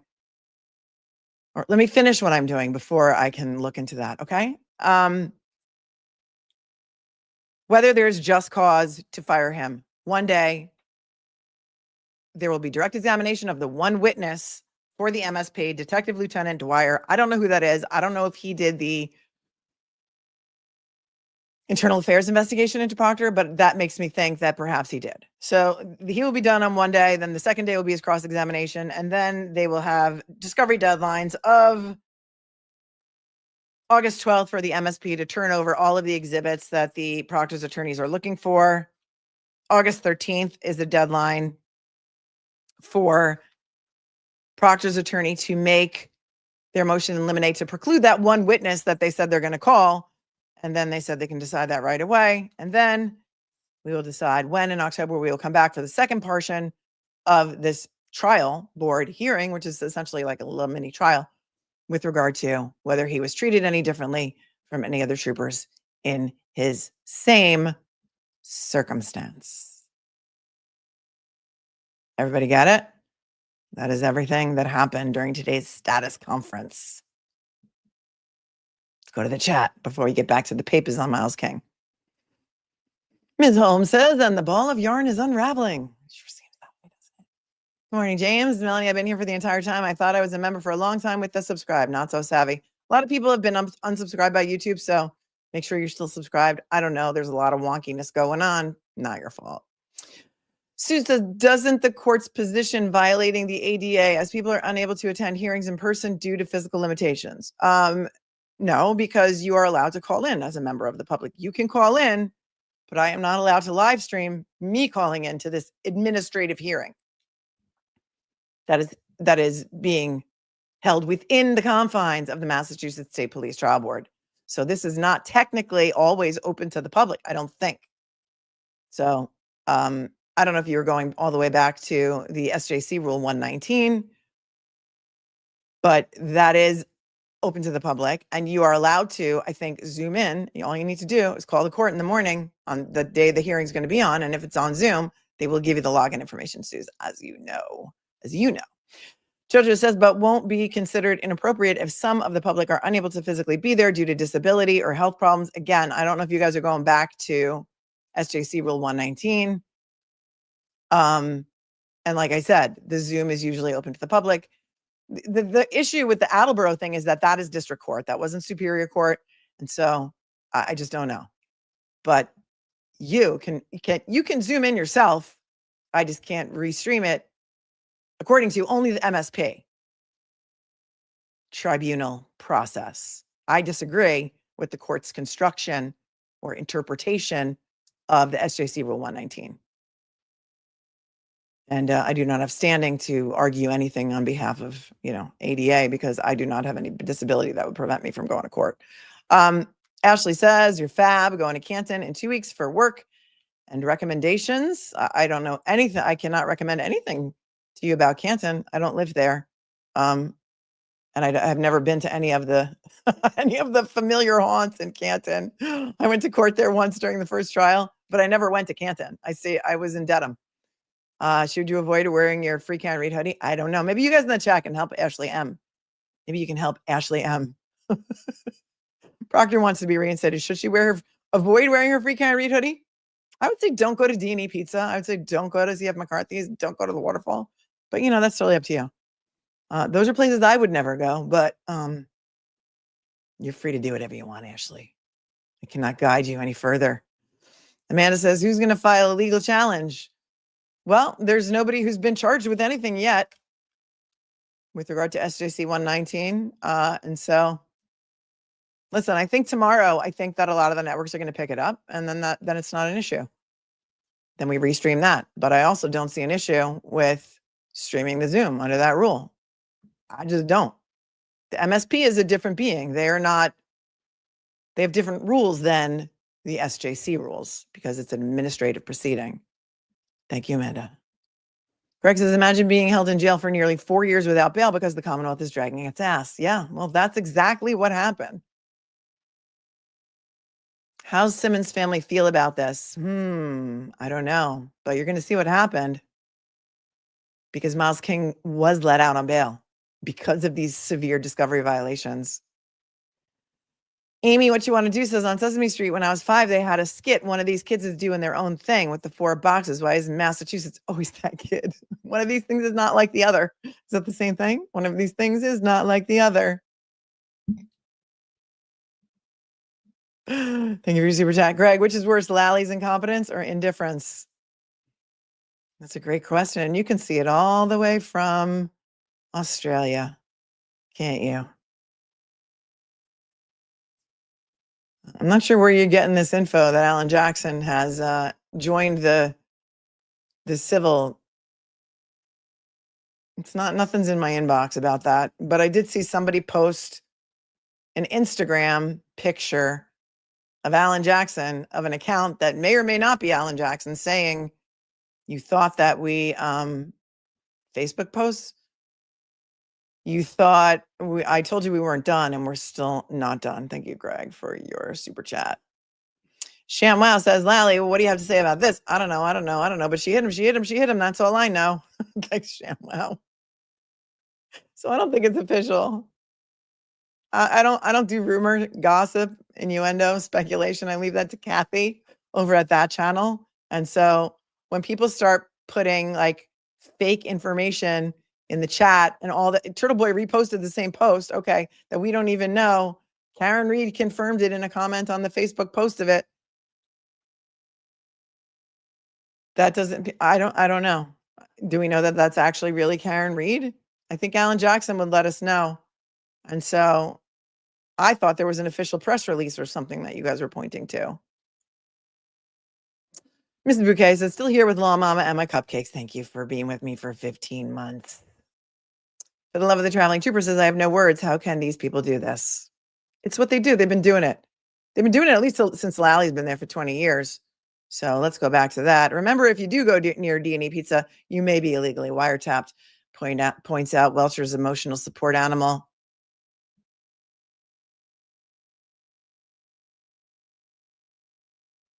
Jenny Jen says, Lally and the DA are disgraceful.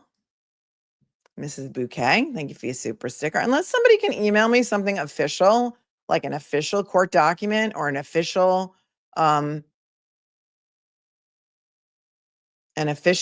press release or an official source reporting that,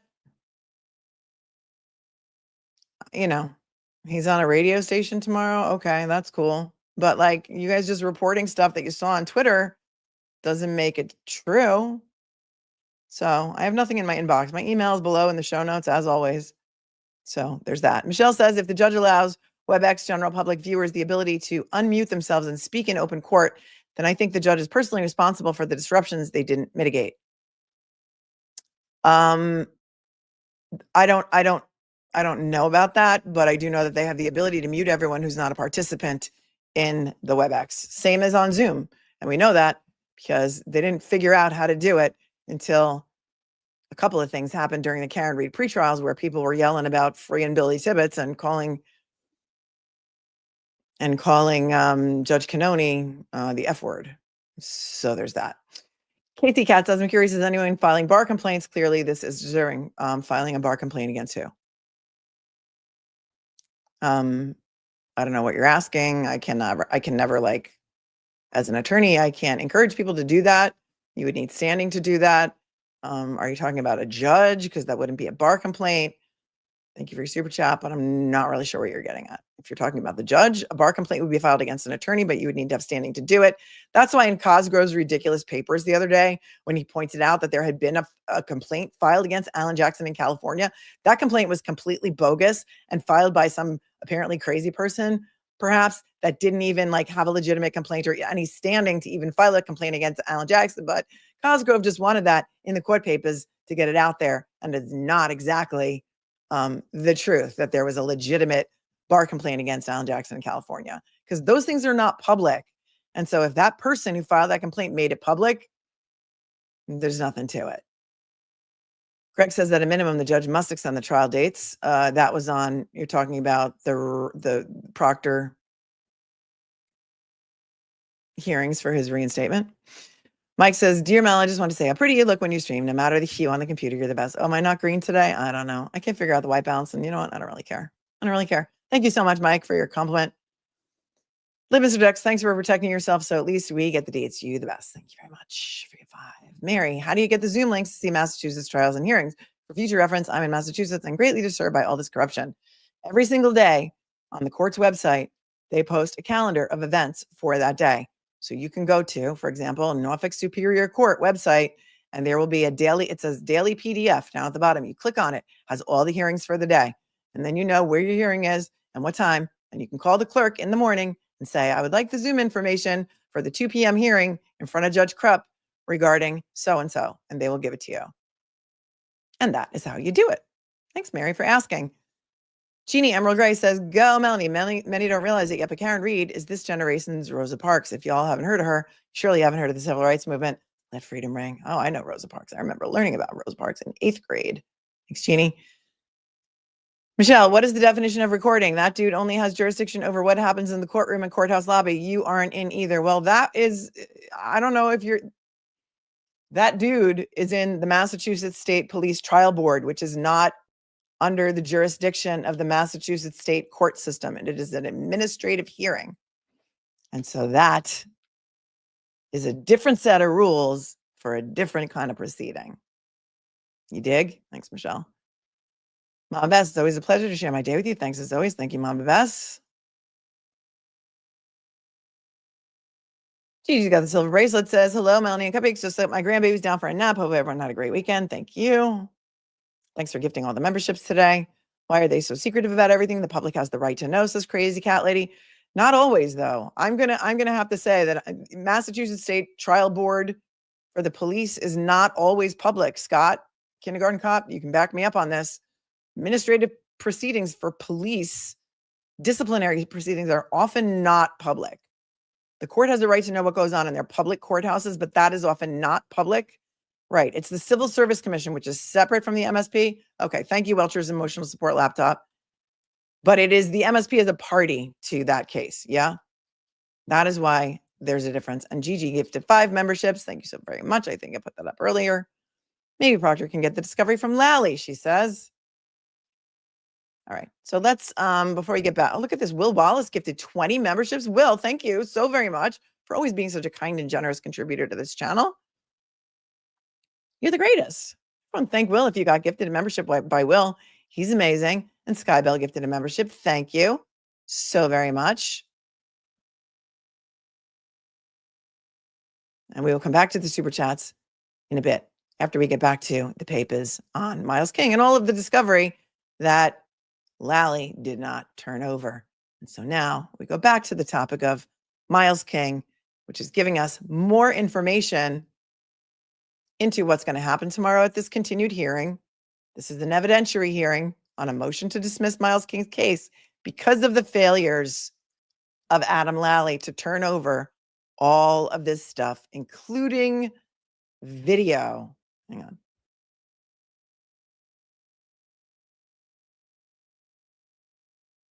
So it's not just search warrants that Lally failed to turn over.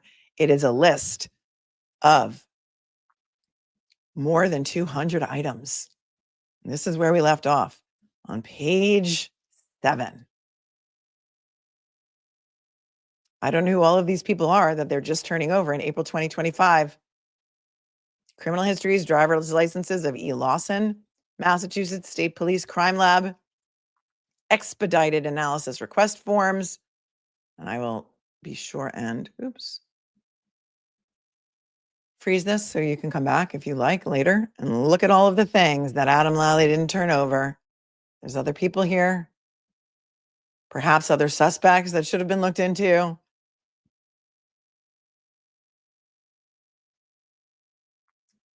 Criminal histories for all kinds of other people, plate numbers.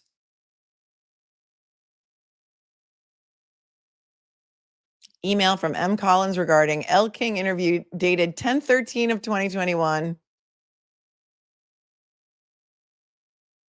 Marquis hot list and Simmons hot list. I'm not sure what those are. Handwritten notes regarding main vehicles. I mean, all of the notes, call records, phone charts, driver's licenses of other people. Milton Police Department advice of rights dated 7/11/21. Fax cover sheets to Trooper Mike. I wonder if that's Mike Proctor. From the police department dated October 1, 2021. Quincy Police Department. Quincy. Incident reports. Milton Police Department. Incident reports, narrative reports, all from July of 2021. It's at 9 o'clock tomorrow. And who knows, all of the things that Michael Proctor could testify on the stand tomorrow could all turn out to be additional reasons for his firing. Does anybody think Michael Proctor is going to be reinstated?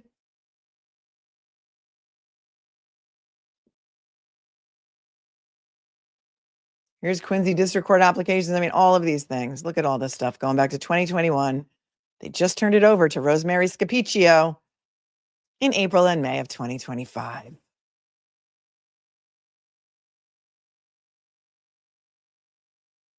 And here are the search warrants. That's what we've heard them discuss so far is the search warrants. And so this is all the way down in the list at 139, number 139. These are search warrants. They said, I think there were 6 search warrants and they only turned over 1.5. 1.5 affidavit.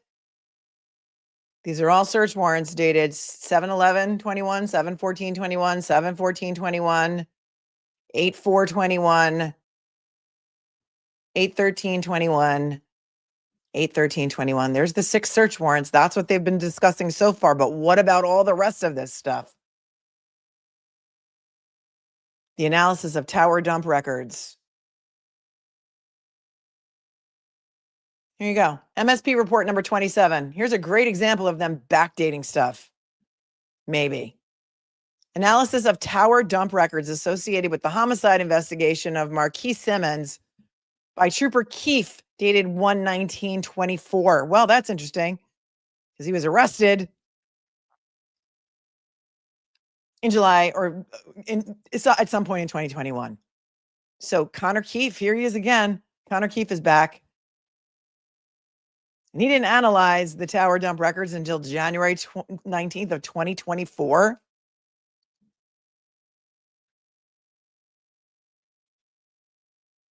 Here's some, what is CALEA? I got to quickly Google that. CALEA. CALEA. CALEA, Commissioner on Accreditation for Law Enforcement Agencies, or the Communications Assistance for Law Enforcement Act. Well, here it is.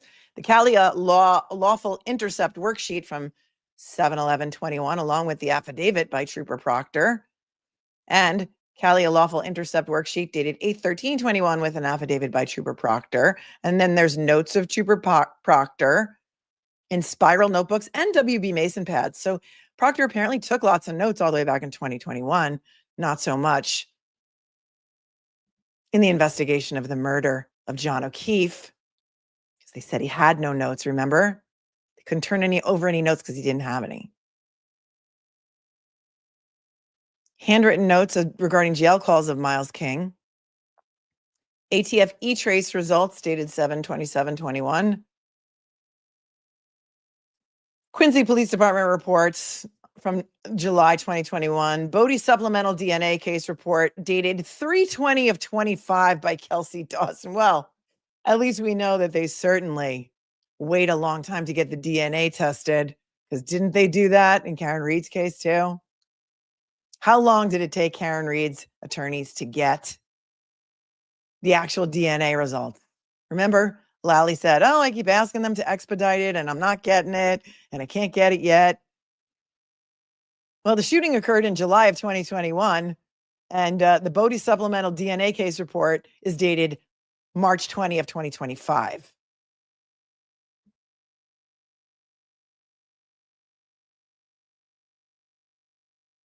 All kinds of things and stuff from 2021 forward. 7/11 video. Okay, so here, all the videos they're just turning over. 7/11 video with proprietary player.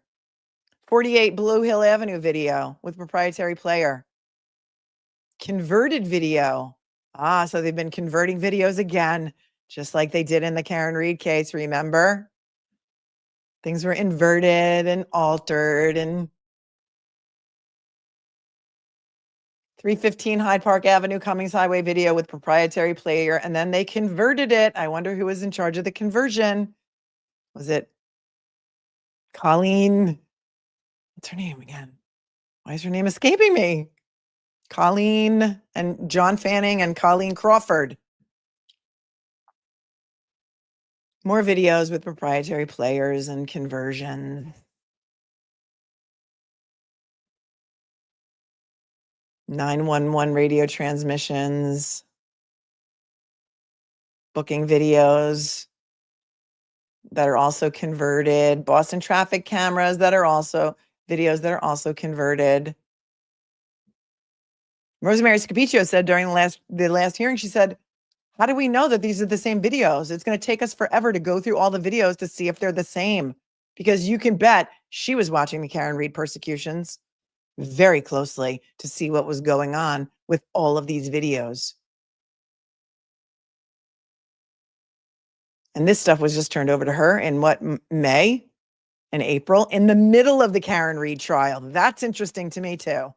The con is on, says Derek Carney.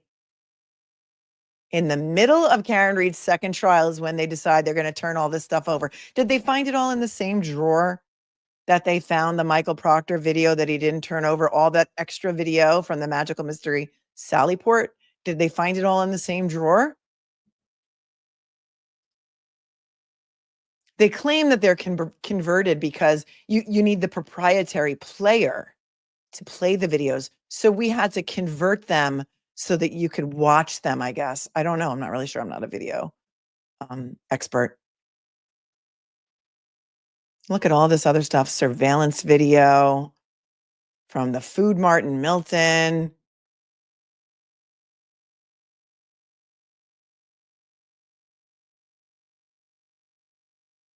State yard video. So that was that video when he was in jail, because he's been in jail for almost 4 years. He was in jail. Screenshots. Who knows if any of that was altered or proctored. And then she says, on April 16th, 2025, counsel for King received notice of discovery 29, which contained the following new discovery item.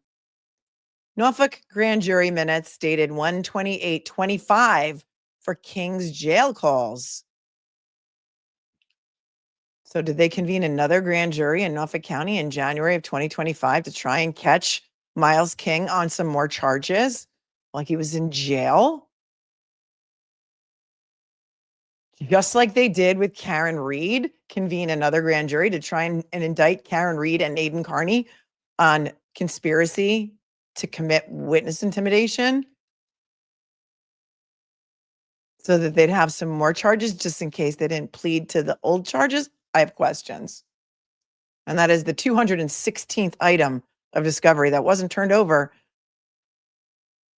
by the Norfolk County DA's office until 2025 for a 2021 shooting, when all of this stuff was in the custody and control of the Norfolk County DA's office, or they knew or should have known where it was. On May 19th, 2025, counsel for King received via U.S. mail notice of discovery 31, dated May 15th, 2025, that contained 34 pages. No, I'm sorry, not 34 pages, 134 pages of the following additional new discovery material, as well as 4 new video files. Just a reminder for everyone to please hit the like button. Oh, and we go from item number 242 to item number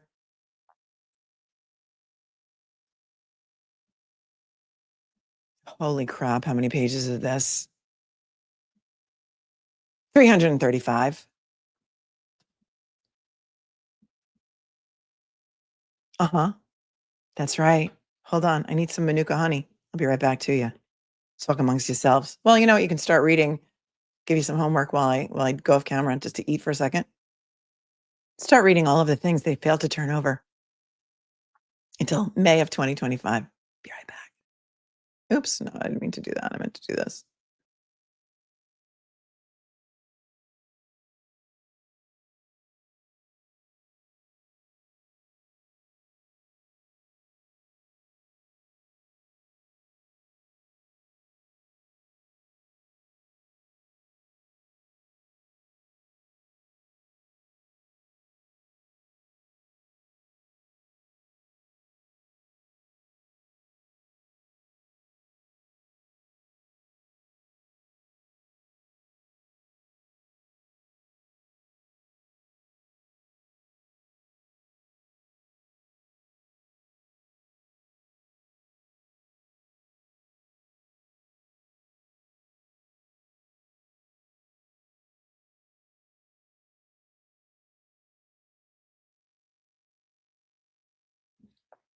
When you see what's going on with Marquis Simmons, are you surprised about what happened with Karen Reed? Warrants, all kinds of very important evidence. I'll scroll through here slowly so you can come back and screenshot it for later.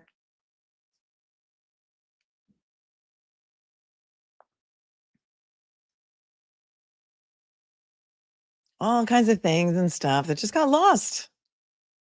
Never turned it over till the middle of the Karen Reed trial. I mean, I'd be shocked if nothing would shock me anymore in this county. This is why Mark Betterow is screaming that Adam Lally should be fired. Like, there's not even like, do not pass go. There's no excuse for this at all. Zero.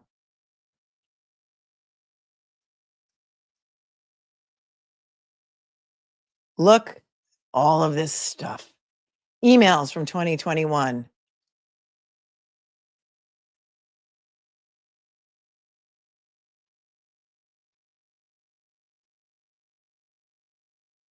Regarding referring to videos of a black car. I don't know what kind of car he was in or what color car he was in. And then here's a couple of videos at the end of the list. Video from 32 Decker Street, 1, 2 of those, and a video from 45 Belvoir Road. And that's where I believe that Marquis Simmons was shot. Video from 54 Essex Street. So they went out and they looked for video. They just never turned him over. Based on counsel's initial review of this late discovery, counsel for King cannot possibly review and absorb what appears to be the Commonwealth's entire case 4 months prior to trial. Do you think Judge Krupp is going to put up with this? I don't know. Argument. It's important to note also that at one time, Marquis Simmons' case was assigned to, oh yes, Beverly Cannoni. Argument. If the prosecution fails to comply with its discovery obligations under the new Rule 14, sanctions are expressly authorized. Remember, Rule 14 was revised after Karen Reed's first persecution. And the chair of the committee to revise Rule 14 was, guess who? Judge Beverly Cannoni.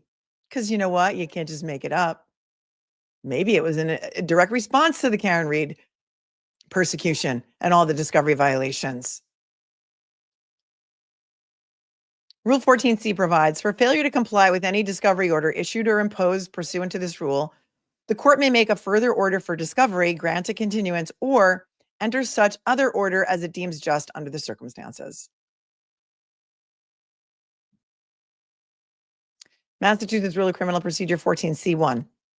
The court has wide discretion to fashion an appropriate sanction, which should be remedial in nature and should be tailored appropriately to cure any prejudice resulting from a party's noncompliance and ensure a fair trial. Where there is egregious misconduct or a serious threat of prejudice, the remedy of dismissal of the charges is appropriate. Citing a case from 1985.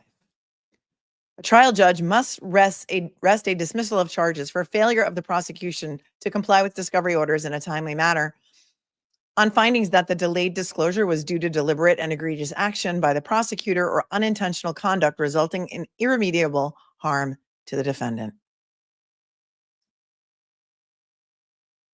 And citing another case, Commonwealth v. Washington W., which says affirming dismissal where prosecutors' egregious misconduct in failing to produce ordered discovery jeopardized defendant's right to a fair trial. King is requesting an evidentiary hearing to determine where this discovery has been for 4 years and why a court should not find that the Commonwealth engaged in egregious misconduct. Remember Karen Reed's motion to dismiss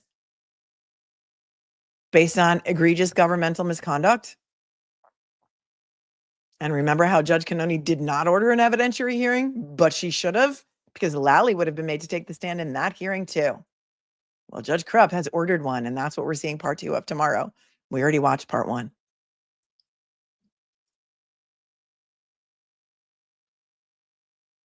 If the court finds neither egregious misconduct nor irremediable harm to the defendant, continuing the trial is typically the appropriate remedy if it can remove prejudice from the late disclosure, especially where the evidence is exculpatory.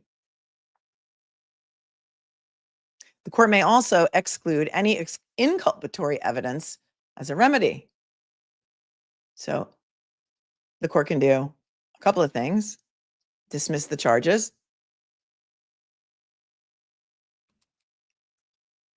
they can give you an adjournment on the trial because you're going to need more time to prepare. They can exclude any evidence that is inculpatory or would tend to show guilt.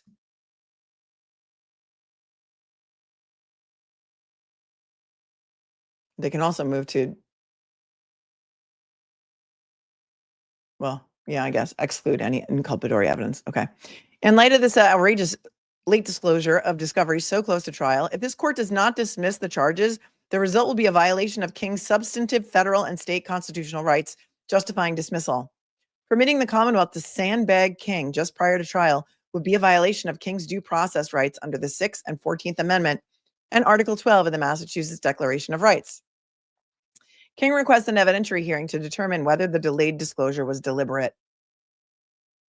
And that's what we're watching. Tomorrow at 9 will be part 2.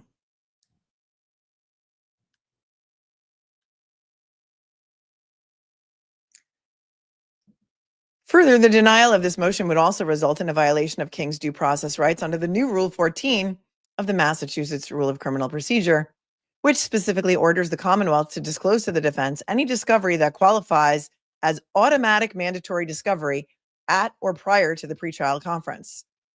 See Rule 14. The majority of the 335 new documents and videos were available to the Commonwealth in 2021. 335 new documents. Given the Hobson's choice King is faced with to go forward with the trial on September 9th, 2025, while not having adequate time to review and investigate the newly produced discovery or forego his speedy trial rights, King requests that this court dismiss the indictments with prejudice, meaning he could not be re-indicted on the same charges. King makes this request because the Commonwealth should not benefit from its egregious misconduct of dumping crucial discovery, which changes the landscape of certain aspects of the case at the last minute. If this court dismisses the indictments without prejudice, the Commonwealth can simply re-indict, then make the argument that King is no longer prejudiced because he will have an adequate time to review the discovery. Remember what Judge Cannoni's reasoning was? She didn't order an evidentiary hearing, despite the request from defense counsel. She said there's no prejudice because Karen Read is getting a new trial. Karen Read is getting a new trial, therefore, no prejudice. Oops, no big whoop, no biggie. Who cares about the $5 million you're already in debt to your attorneys for the first trial? That wasn't prejudice at all. You get a new trial, you get a do-over, you get a mulligan, no big whoop.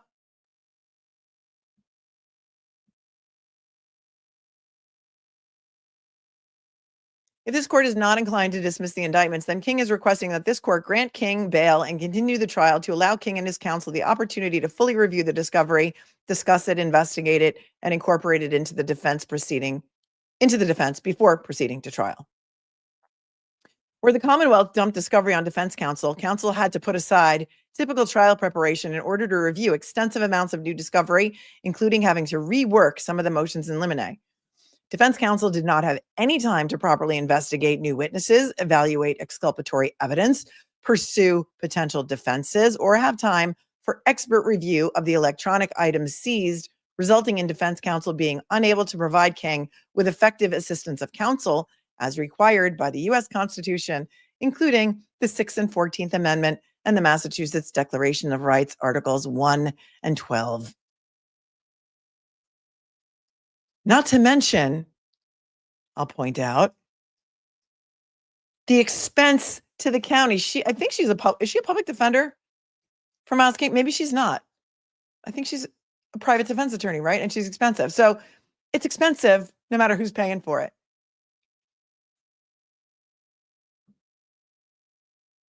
He is currently out on bail, but not until this motion was filed. So we're going to get there.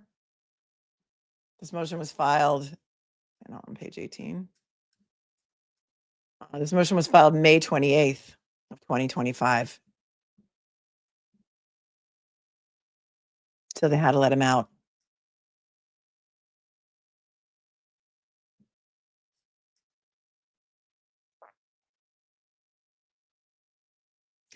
King, not to mention also, some of these witnesses might have forgotten what happened. They weren't initially interviewed immediately when they had all this information in July of 2021. Some of them died. Apparently one of them, at least one of them died. I mean, the prejudice, how do you even measure the prejudice. King maintains that because the egregious pattern of misconduct relating to discovery in this case, she has met the burden of demonstrating deliberate and egregious action on the part of the Commonwealth, I think it should say he, such that dismissal is warranted. If this court finds that King has not yet met that burden, then he is requesting that this court grant King bail and hold an evidentiary hearing in order to ferret out whether the Commonwealth's conduct was deliberate and egregious. Failure to allow King to investigate whether any of the Commonwealth's conduct was egregious violates King's due process rights. Roman number 1. The late disclosure of discovery right before trial violates King's constitutional Sixth Amendment and Article 12 rights to effective assistance of counsel and to present a complete defense. A defendant in a criminal case is entitled to effective assistance of counsel pursuant to the Sixth Amendment, to the U.S. Constitution, and the Massachusetts Declaration of Rights. When the Commonwealth does not turn over vital discovery documents until right before the trial, that hampers defense counsel's investigation and trial preparation. And as a result, the defendant is denied these constitutional rights. Citing some U.S. Supreme Court cases which state defense counsel has a duty to investigate all sources of evidence, even long shots. Thorough pretrial investigation and preparation is critical to the constitutional right to counsel. Further, the Sixth Amendment right to effective assistance of counsel and the due process clauses of the Fifth and 14th Amendments of the U.S. Constitution, as well as Article 12 of the Massachusetts Declaration of Rights, require that King be given an opportunity to prepare a defense. The SJC has recognized that while a trial judge has discretion in granting or denying motions, a judge may not exercise that discretion in a way as to impair a defendant's constitutional rights to have effective assistance of counsel and a reasonable opportunity to prepare a defense. Additionally, the compulsory process clause of the Sixth Amendment to the U.S. Constitution and Article 12 of the Massachusetts Declaration of Rights guarantee defendants the power to present evidence material and favorable to the defense. The right of a criminal defendant to present a complete defense and to put evidence before the jury that might influence the determination of guilt or innocence has been recognized by the U.S. Supreme Court and the Massachusetts SJC. Here, the late disclosure of discovery right before the start of the trial has deprived King of his constitutional rights to effective assistance of counsel and to present a complete defense. Defense counsel simply does not have the opportunity 5 months before trial to adequately review this mountain of discovery while simultaneously reformulating a defense which was already fully formed before the Commonwealth disclosed the late discovery. There is no time to properly investigate, including locating and interviewing witnesses who have been known to the Commonwealth for almost 4 years, and consult with King, and much of this late discovery may change the defense strategy at trial. As such, the charges should be dismissed with prejudice, King should be released on bail, the late disclosed evidence excluded, or the trial should be continued to allow counsel the opportunity to properly prepare. Roman 2. Just a reminder for everyone to please hit the like button because it helps the algorithm. Number 2, the newest late discovery is material, exculpatory, and contains new uninvestigated allegations necessary for King to defend against the Commonwealth's allegations, which violates King's constitutional 6th and 14th Amendments and Article 12 rights to due process. The Due Process Clause protects certain immutable principles of justice which inhere in the very idea of free government. The U.S. Supreme Court noted that judicial guarantees recognized as indispensable by civilized peoples in the Articles of the Geneva Conventions include the right of the accused to be privy to the evidence against him, at least absent an express statutory provision to the contrary. Information used to convict a person of a crime must be disclosed to him. Aside from being voluminous, this late disclosed discovery contains new exculpatory evidence which the defendants have been unable to investigate. Here, not only did the prosecution not turn over the evidence as soon as was practicable, but the prosecutor and or the state police and or the Milton Police Department held on to the evidence for years. before turning it over 5 months before the trial date. The delayed disclosure of this discovery has precluded proper investigation as recognized by Lally versus the justices in the Hampton Superior Court. King has a 14th Amendment due process clause interest in evidence that is material to his guilt or innocence, and the delay in receiving this information and investigating it would violate due process of law. The late disclosure precluded counsel from interviewing witnesses as well as adequately formulating a defense where a defense was already prepared, but now must be reworked just before trial in order to account for the new information. The Commonwealth's failure to turn over this discovery in a timely fashion is inexcusable, inexplicable, and unconstitutional. This court's admission of the Commonwealth's delayed discovery at trial would harm no one but King. Defense counsel would be put in the compromising position of trying a case she did not have adequate time to prepare for due to the Commonwealth's egregious discovery violations. As such, the charges should be dismissed with prejudice. Roman 3. The late disclosure of discovery right before trial can only be remedied by dismissal to adequately protecting King's rights. The late disclosure of relevant discovery documents is inexcusable. The time for discovery has long since passed. Massachusetts Rule of Criminal Procedure 14A1A states that all discovery shall be turned over to the defense at or prior to the pretrial conference. Additionally, Rule 14A4 states as follows: continuing duty. If either the defense or the prosecution subsequently learns of additional materials which it would have been under a duty to disclose or produce pursuant to any provisions of this rule at the time of a previous discovery order, it shall promptly notify the other party of its acquisition of such additional material and shall disclose the material in the same manner as required for initial discovery under this rule. In analyzing discovery violations, a prosecutor is responsible for all knowledge and evidence possessed by the police. There it is. There it is. Falls back on Lally, no matter what Proctor did, no matter how much he wants to throw Proctor under the bus. It's his obligation.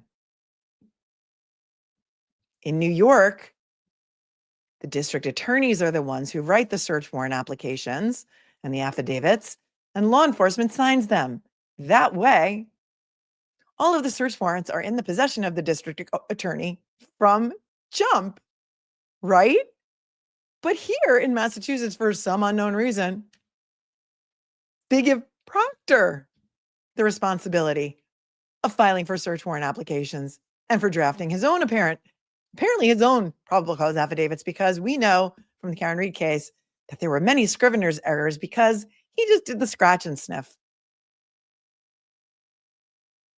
That's why the times were wrong and the dates were wrong, because he just used a different one and he just tried to, amend it accordingly, but didn't do a great job.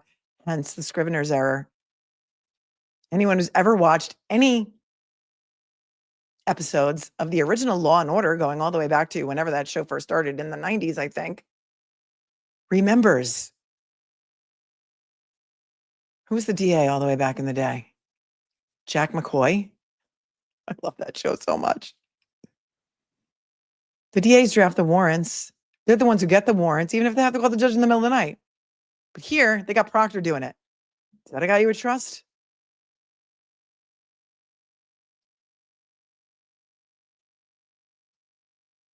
A prosecutor's duty to promptly disclose exculpatory evidence extends to evidence in his possession as well as that in the possession of any other agents who participated in the investigation.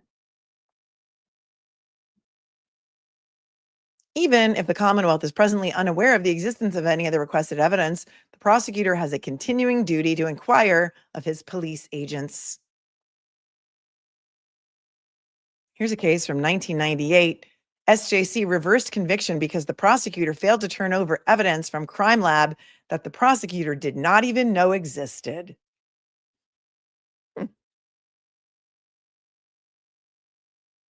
and a 1985 case that says prosecutor responsible for police withholding discovery. At the end of the day, what will happen to Adam Lally? Will he be fired? Will he be disbarred? Worse? Looked pretty defeated when he showed up with his lawyer for part 1 of this barbecue. Part 2 of the barbecue tomorrow at 9 a.m. Got my bangs cut and they're just like in my face. So there's that. Thus, there is a clear duty on the prosecutor to continually inquire of police investigators and immediately disclose relevant discovery to the defense. However, that prosecutorial duty and the defendant's constitutional rights are meaningless if they are not enforced. As the reporter's notes to Rule 14 observe, rights and duties are ephemeral, indeed without remedies. As such, the courts have been empowered with the sanction of dismissal. And we know that Michael Marcy is well aware of his Brady obligations to turn over discovery and his continuing obligation to turn over discovery, because we read all of those crazy letters that he wrote to AUSA Josh Levy all the way back in spring. I think they started in spring of 2023 and they were ramping up. We know that you're investigating. We know that you've convened a federal grand jury, and we need to tell the defense we are under an ongoing obligation under Brady to turn over everything that we know and everything that you know. And you need to give me everything that you know and tell me what you're investigating, because we have an obligation to turn it over. He was ramping up with ferocity as he was getting more and more desperate to find out what the feds were investigating with regard to the murder of John O'Keefe and or the investigation into the murder of John O'Keefe.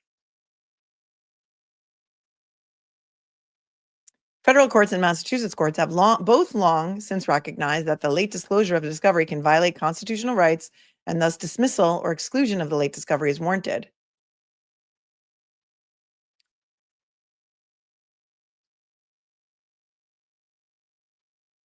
Here, the Commonwealth answered ready for trial. This case is scheduled for trial on September 9th, 2025. How could they, the Commonwealth, answer ready for trial and not meet with the state police and Milton police in order to prepare? Most of these reports are dated in 2021. Where have they been for almost 4 years? Sounds rhetorical, doesn't it, based on what we know? In Massachusetts, upon the failure of the Commonwealth to comply with a lawful discovery order, a judge may impose appropriate sanctions, which may include dismissal of the criminal charge. Citing more case law. The late disclosure of this discovery deprives King of a multitude of his constitutional rights, and the Commonwealth should be sanctioned for its actions and inactions. Because of the late disclosed exculpatory evidence, this matter must be dismissed. Citing a U.S. Supreme Court case, 1993, reversible error where prosecution failed to timely disclose a statement during discovery and trial court had denied motion to exclude that statement. Yeah, Max says this is bad and we haven't even got to the Birchmore case yet. Even if the Commonwealth was somehow unaware of the existence of the withheld discovery, and if the prosecutor somehow did not receive these documents until 4 months before trial, the prosecutor still failed to satisfy their duty to inquire of his agents before the pretrial conference pursuant to Rule 14, and again, after every specific discovery request by the defendant.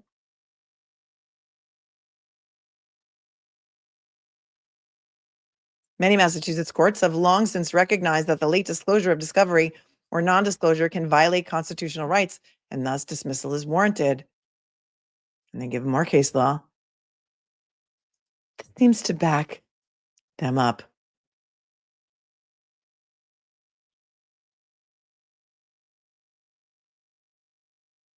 In that assertion. Here, King filed a discovery motion which the Commonwealth represented they had complied with. In fact, the Commonwealth had not only not complied, but it appears had not even inquired of their own investigators and state troopers and or searched their own files for these documents. Agreements reduced to writing in the conference report shall be binding on the parties and shall control the subsequent course of the proceeding, according to Rule 11. As the appellate court of this Commonwealth has stated, such written agreements may be the equivalent of the discovery order, and thus subject the trial judge's reasonably wide discretion to make such orders as he deems just or to impose sanctions in the event of noncompliance with discovery orders. In addition, King's rights to due process, a fair trial, and his right to prepare and present a defense, and their rights to a speedy trial pursuant to the 6th and 14th Amendments to the U.S. Constitution, as well as all of the other statutes, have been violated by the Commonwealth pattern of noncompliance. This court has the discretion, pursuant to Rule 14, to impose sanctions, including dismissal of the indictments for the Commonwealth's failure to comply with the court's discovery orders. It's very repetitive, but we know what she's looking for here. The Commonwealth's failure to perform an adequate investigation and turn over relevant and exculpatory discovery should fall on their shoulders, not be Lee or King. Based upon these facts, this court should send a message to the Norfolk County DA's office that their lax policy and repeated failures to comply with orders of this court and with the due process rights of the defendant warrant dismissal of this case. If the court is not inclined to dismiss this case with prejudice, King requests immediate bail and a full evidentiary hearing to determine where the discovery has been, who had custody of it, and why it was not disclosed in a timely fashion. Additionally, King requests an order that the Commonwealth cannot use any of the late disclosed evidence, but the defense may use it in its discretion. Interesting conclusion. Wherefore, Myles King respectfully requests this motion be granted, that this honorable court dismiss the case with prejudice. If the court denies this request, then King requests this court release him on bail, hold an evidentiary hearing as to where this evidence has been for nearly 4 years,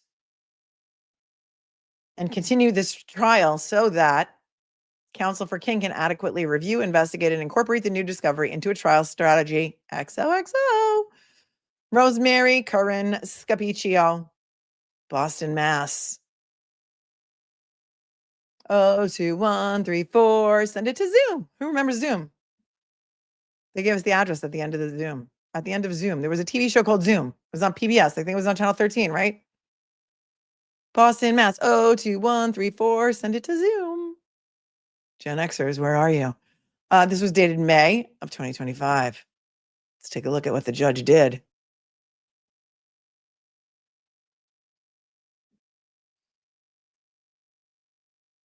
Oh, please.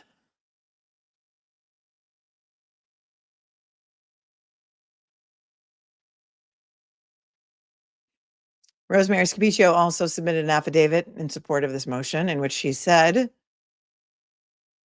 Mr. King is charged with murder. He's been held without bail since July 11th, 2021.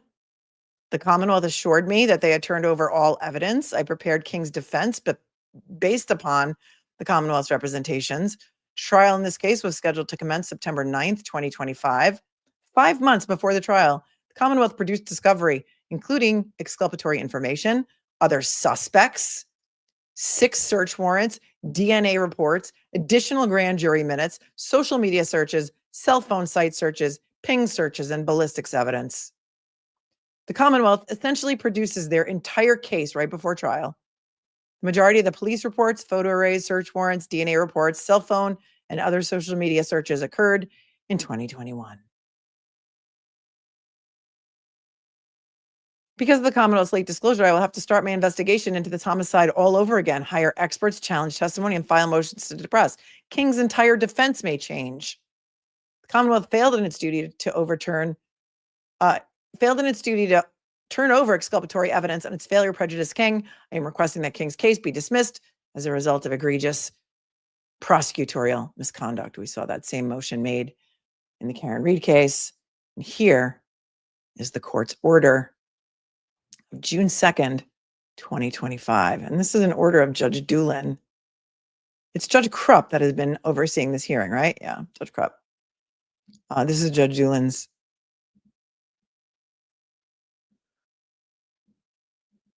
order.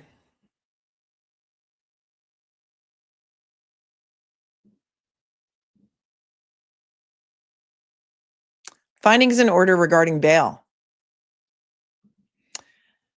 The defendant has requested a review of his bail due to late discovery provided by the Commonwealth. A hearing was held on May 28th or May 29th. I can't really read it. May 29th, 2025. The defendant has been held without bail for the past 4 years. He has a minimal record, but does have a pending firearm case in this court. The Commonwealth asserts that it has a strong case against the defendant. The Commonwealth has recently provided the defendant with hundreds of pages of additional discovery, including 6 search warrants, forensic reports, investigators' notes, police reports, and other documents which have not previously been turned over to the defendant, despite the age of the case. The court has balanced the factors set forth in the bail statute and Commonwealth v. Brangen 2017 case. The defendant has been held in custody for 4 years. He has strong family support and a minimal record. However, he is charged with murder, and the case, at least on the surface, looks strong. The court sets bail at $100,000 cash with a GPS before release and home confinement. He is ordered to stay away and have no contact with any witness in the case. XOXO, Judge Doolin, June 2nd, 2025. It is my understanding the defendant made bail and he is now out. How about that? What say you? And that is the hearing that will continue tomorrow to see whether or not the judge will dismiss this case based on egregious governmental misconduct and based on the testimony of Proctor, who's going to have to testify, and Lally, who's going to continue to testify.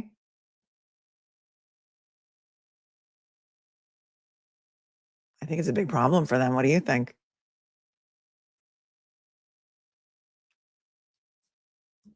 Let's go to the questions.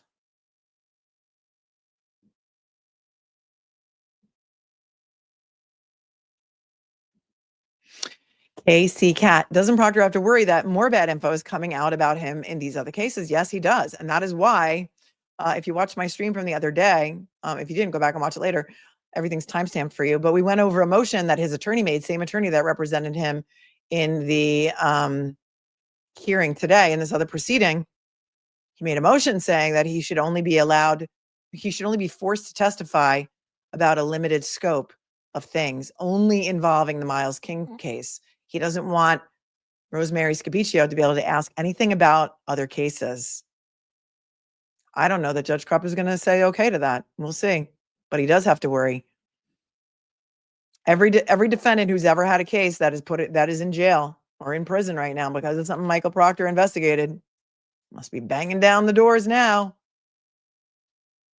They're already convicted for appeal, for a review. AV would say, it says normal, AV would say this judge is scrapping, I think that's supposed to say scrapping and scrambling for any reason to keep people from seeing what's going on there. Yeah.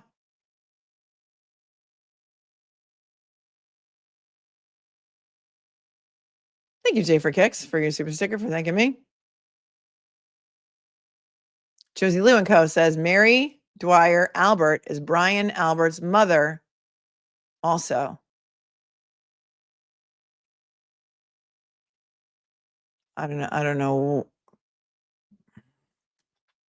We said something about a Dwyer earlier, right? That there was a Detective Lieutenant Dwyer. I don't know if that is any relation. It's a very common name. Thanks, Josie. I don't know what you're getting at. But thank you so much for your 20. How dare you says, if I were an American, I'd be shouting from the rooftop that this needs to be public. We, the people, have the right to know if this biased lunatic will be patrolling our highways. Well, they would say, you're going to find out when it's over, but you don't have the right to watch the proceeding. But you do if you just call and get the info.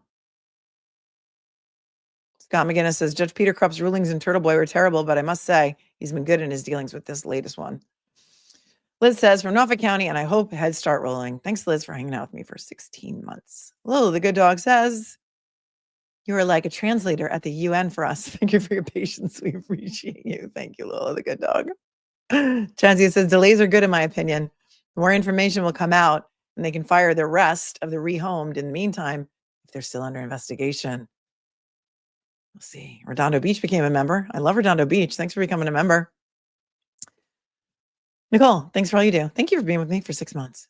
Tracy, eBay Warhol says, I followed the YouTube link in the Cosgrove motion for the video and is not Turtle Boys crazy. Right. I saw that. There's another YouTuber. And his name is, and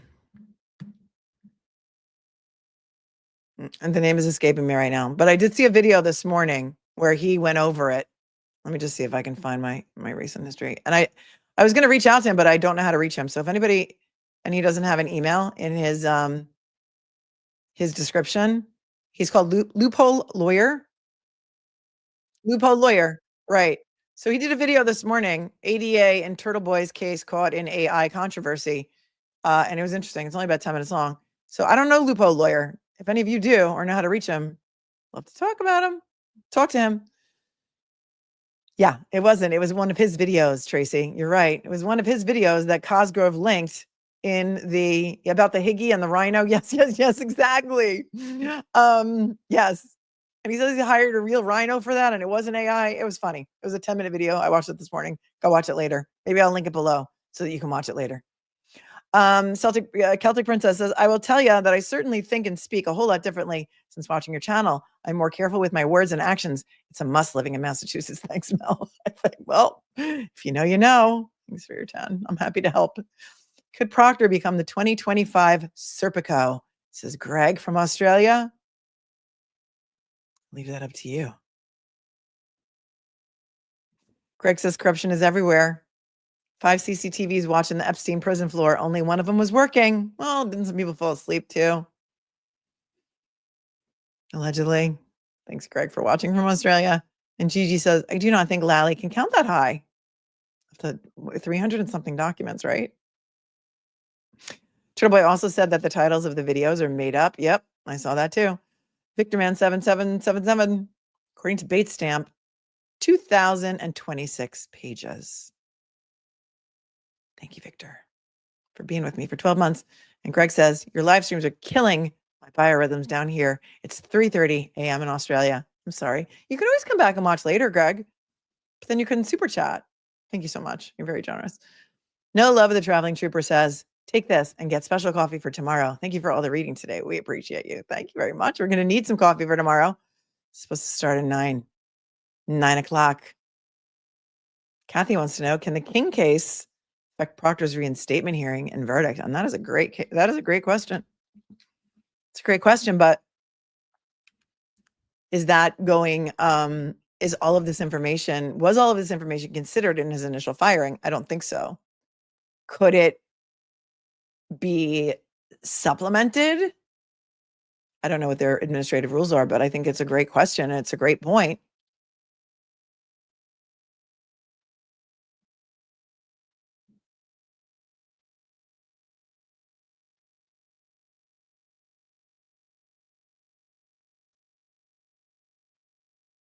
Okay, so thank you to Mass Dad for this information, a bit about Proctor's Civil Service Commission proceedings. The actual hearings will be open to the public in person when they do the actual hearings, which we have learned as of right now are scheduled. The first 2 days will be August 26th and 27th. You can appear in person.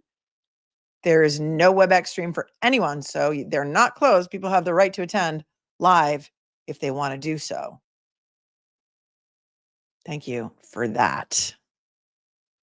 And with regard to the Proctor's motion to limit the scope of his testimony, we did look at that one the other day.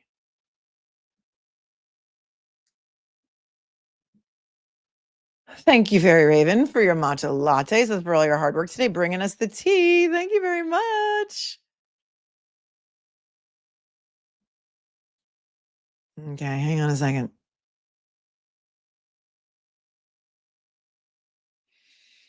So tomorrow at 8:20 a.m., Alan Jackson is doing a radio show with someone named Greg Hill on WEEI. Is that a local Massachusetts station? Thank you, Erin, for pointing this out.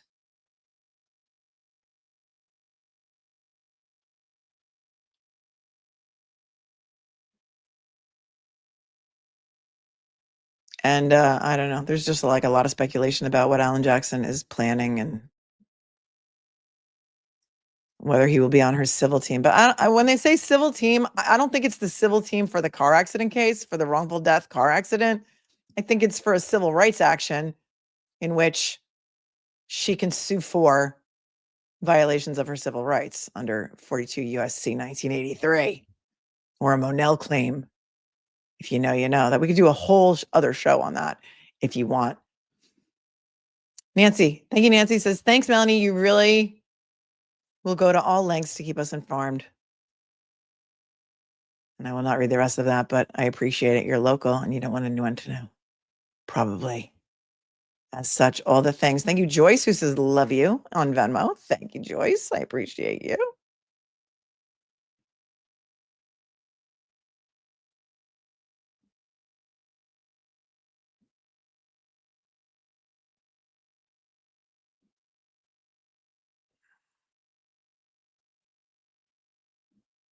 Okay. Let's go back to the chat.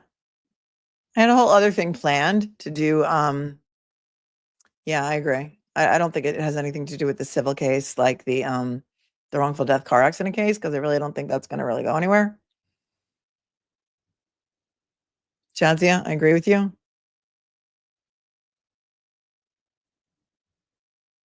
Yeah. Loophole lawyer made the Higgins Rhino satire video. That's right. That's right.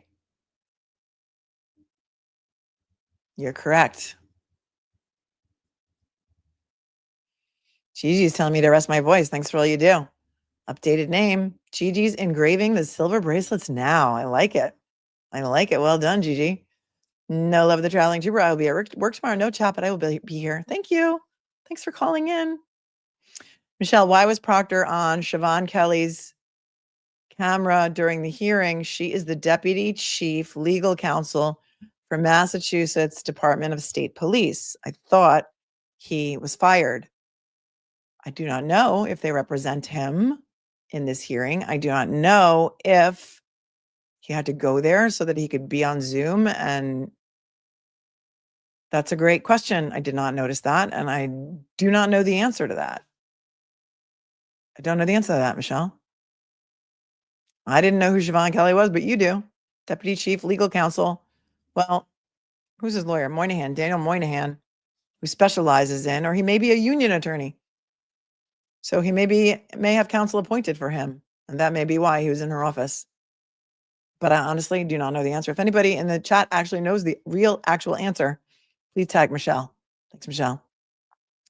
Callum, just FYI, if interested, Boston Justice, I don't know who that is. Tweeting the Jessica Leslie hearing, like right now? Okay, hang on.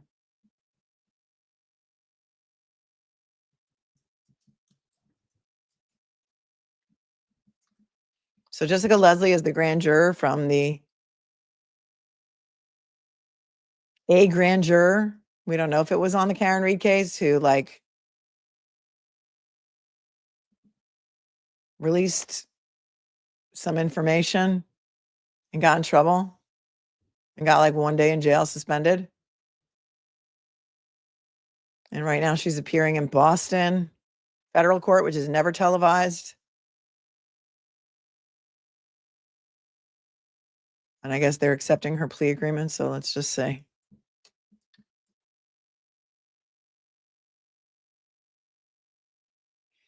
The judge, it's Judge Talwani, going over her rights. She's giving up by pleading guilty. So she's pleading guilty, I guess. I don't know if we're going to find out any more information than that. But if you are on the cesspool of Twitter, at Boston Justice is there and live tweeting apparently from the courtroom, which I guess there's no restrictions against. Sometimes they do restrict that. Thank you, KLM. Lori Life 360 for the win for 15 months has been here. Thank you for thanking me for all that I do. Kay Willis is here. She's a realtor. WEEI is a local sports radio station. Okay, and that's going to be at 8:20 a.m. tomorrow. That means that Alan Jackson, if he's in California, will have to be on the phone with him at 5:20 a.m. Cold Hard Ground says, yes, please. I want to see a 1983 video. All right, I'll put something together for you. David Reese has been here for 14 months. Jessica Leslie was that federal grand juror who they brought charges against for disclosing some information, and we're not sure on what case it was on. People say that she was talking to a friend who talked to a friend. We're not really sure. The other thing I had prepared for you today is the civil rights lawsuit against the Lone Oak sheriff in the Aaron Spencer case and the horrors that went on in the Lone Oak County Jail. According to one woman who filed a civil rights lawsuit against them, and I have the papers, and what goes on in Lone Oak County will shock you and disgust you, and it gives us a little bit more insight as to why people in Lone Oak County who work for the county may be trying to cover things up and or hide things. It doesn't have to do with Aaron Spencer, but it has to do with the same county jail, the same sheriff, Staley, and it's insane. And there's supposed to be a pretrial hearing on August 8th, which would be, according to my math, Friday in this case. I don't think it's going to be televised. I don't even know if they have Zoom capabilities in Arkansas, but you can let me know. Michelle Leonard says, Greg Hill's show is local sports radio. It's actually 93.7 WEEI, not Sports Hub. Yeah, T on the sheriff and what was going on inside of his jail. And some of the jailers there were brought up on criminal charges for forcing a female prisoner to do certain things. And for the other jailers to give him the old attaboy. It's disgusting. It's horrific. I had to redact most of it. It's 61 pages long. It was another long read that I won't read the whole thing of, but I think it deserves its own show. And Green Eyed Southern Girl says they do have Zoom in Arkansas, right? But is this hearing going to be open to the public? Because remember, the arraignment in Aaron Spencer was closed to the public. And that is just one of the things that the Arkansas Supreme Court was really angry about, that was not open to the public. And that they hid it from the public, the arraignment.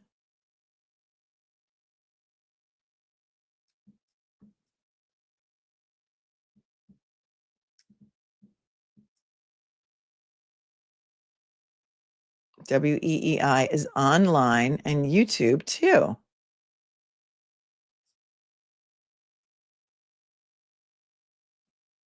Amy Adams says Cosgrove's book reply to Turtle Boy's motion was so strange.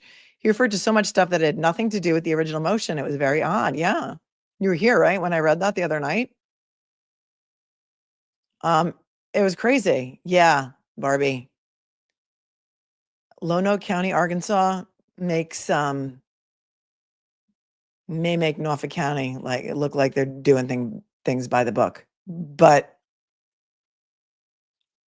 we're going to learn more tomorrow because Proctor is supposed to testify. Lally's not done. Proctor is supposed to testify. Tully has been called to testify. And then the DA's office of Norfolk County is calling a couple of the Milton police officers and some other people. I do not think that this evidentiary hearing is going to finish tomorrow. So it's starting at 9 a.m. And then at noon, Judge Krupp is going to hear from all of the other attorneys that are involved in other cases with regard to the destruction of Proctor's communications that was supposed to happen 30 days after the conclusion of the Karen Reed trial. And then I guess it will continue into the afternoon if they don't finish with Lally and Proctor and whoever else. And then also the judge is going to have to decide the motion by Proctor to limit his testimony and to let his attorney participate in tomorrow's evidentiary hearing. So it's interesting stuff. That's right.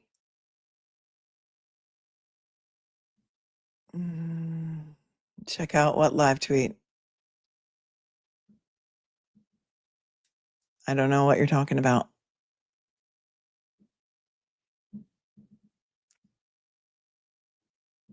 Hang on.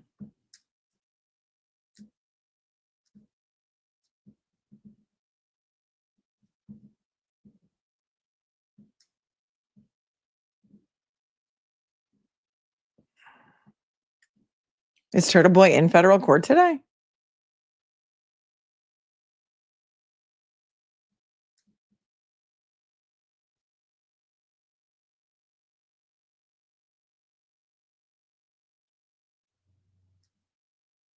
I don't know. I don't know. All right.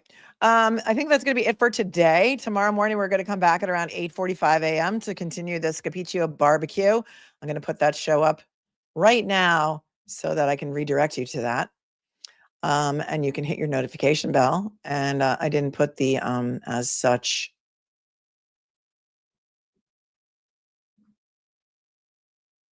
Because you're not going to want to miss that tomorrow.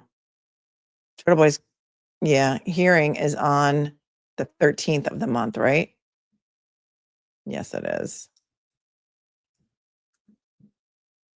How can King afford Rosemary? That's a good point. I want to check something else. I want to check the docket to see when it was exactly that Judge Cannoni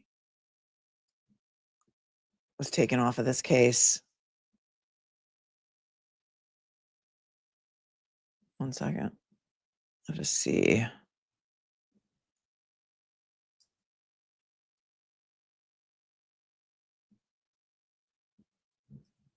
So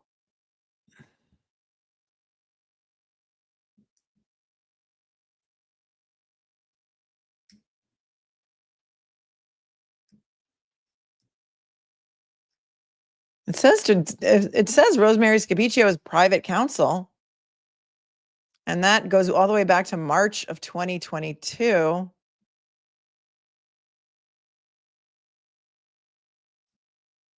But can you imagine that he was held for 4 years without bail and they didn't turn over all of it? It's mind blowing.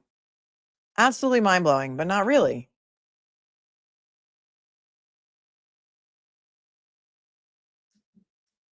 And then it looks like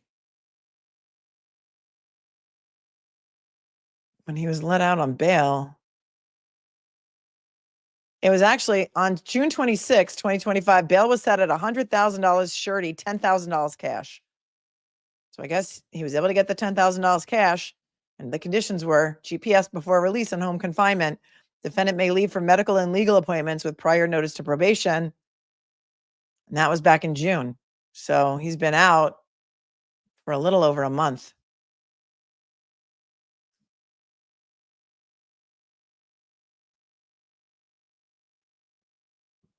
It looks like, I don't know, it's weird the way they do it in this courthouse is that they have different judges for like every hearing. So it looks like Judge Cannoni handled a status conference in July of 2022. I mean, every single judge in the building has touched it. Krupp, Frenier, Wilkins, O'Shea. Cannoni heard another compliance conference November 6th of 2023. Judge Squires Lee, Judge Callahan, Leighton, Krupp. Cannoni heard another discovery motion December 27th of 2025. And then another one, April 14th of 2025. Then another one, May 28th of 2025. I mean, that's what it says. Oh, that was rescheduled, because she was on trial with Karen Reed. That's why. And then it's been Krupp consistently since July 17th.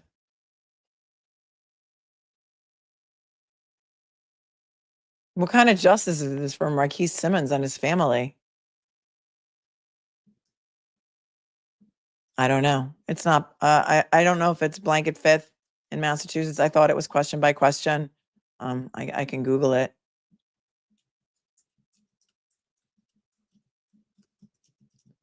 I think that's why his attorney was asking to. I think that's why his attorney was asking to limit the testimony. When it comes to asserting Fifth Amendment rights in Massachusetts, the concept of a blanket refusal to answer questions or provide information is generally not allowed. Here's why. Specificity required, real and substantial danger, invoking in civil case. Well, that's not a civil case, it's a criminal case. And so it's generally not allowed, but I guess it's on a case-by-case basis. So there's that. Thanks, Tracy, for asking. The judges in Massachusetts pretty much do what they want to do. Nicola says Zach Anderson was held for years without a trial too. Really sad, especially for innocent people. Martha says Aaron Spencer is now in the news. Thanks, Melanie. Thanks, Martha. Jessica Friend posted on the case before 6 defendants arrested.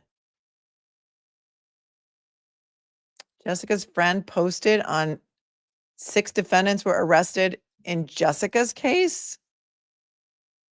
Thanks, Amanda, for being with me for 7 months. And I know you're local to Arkansas too.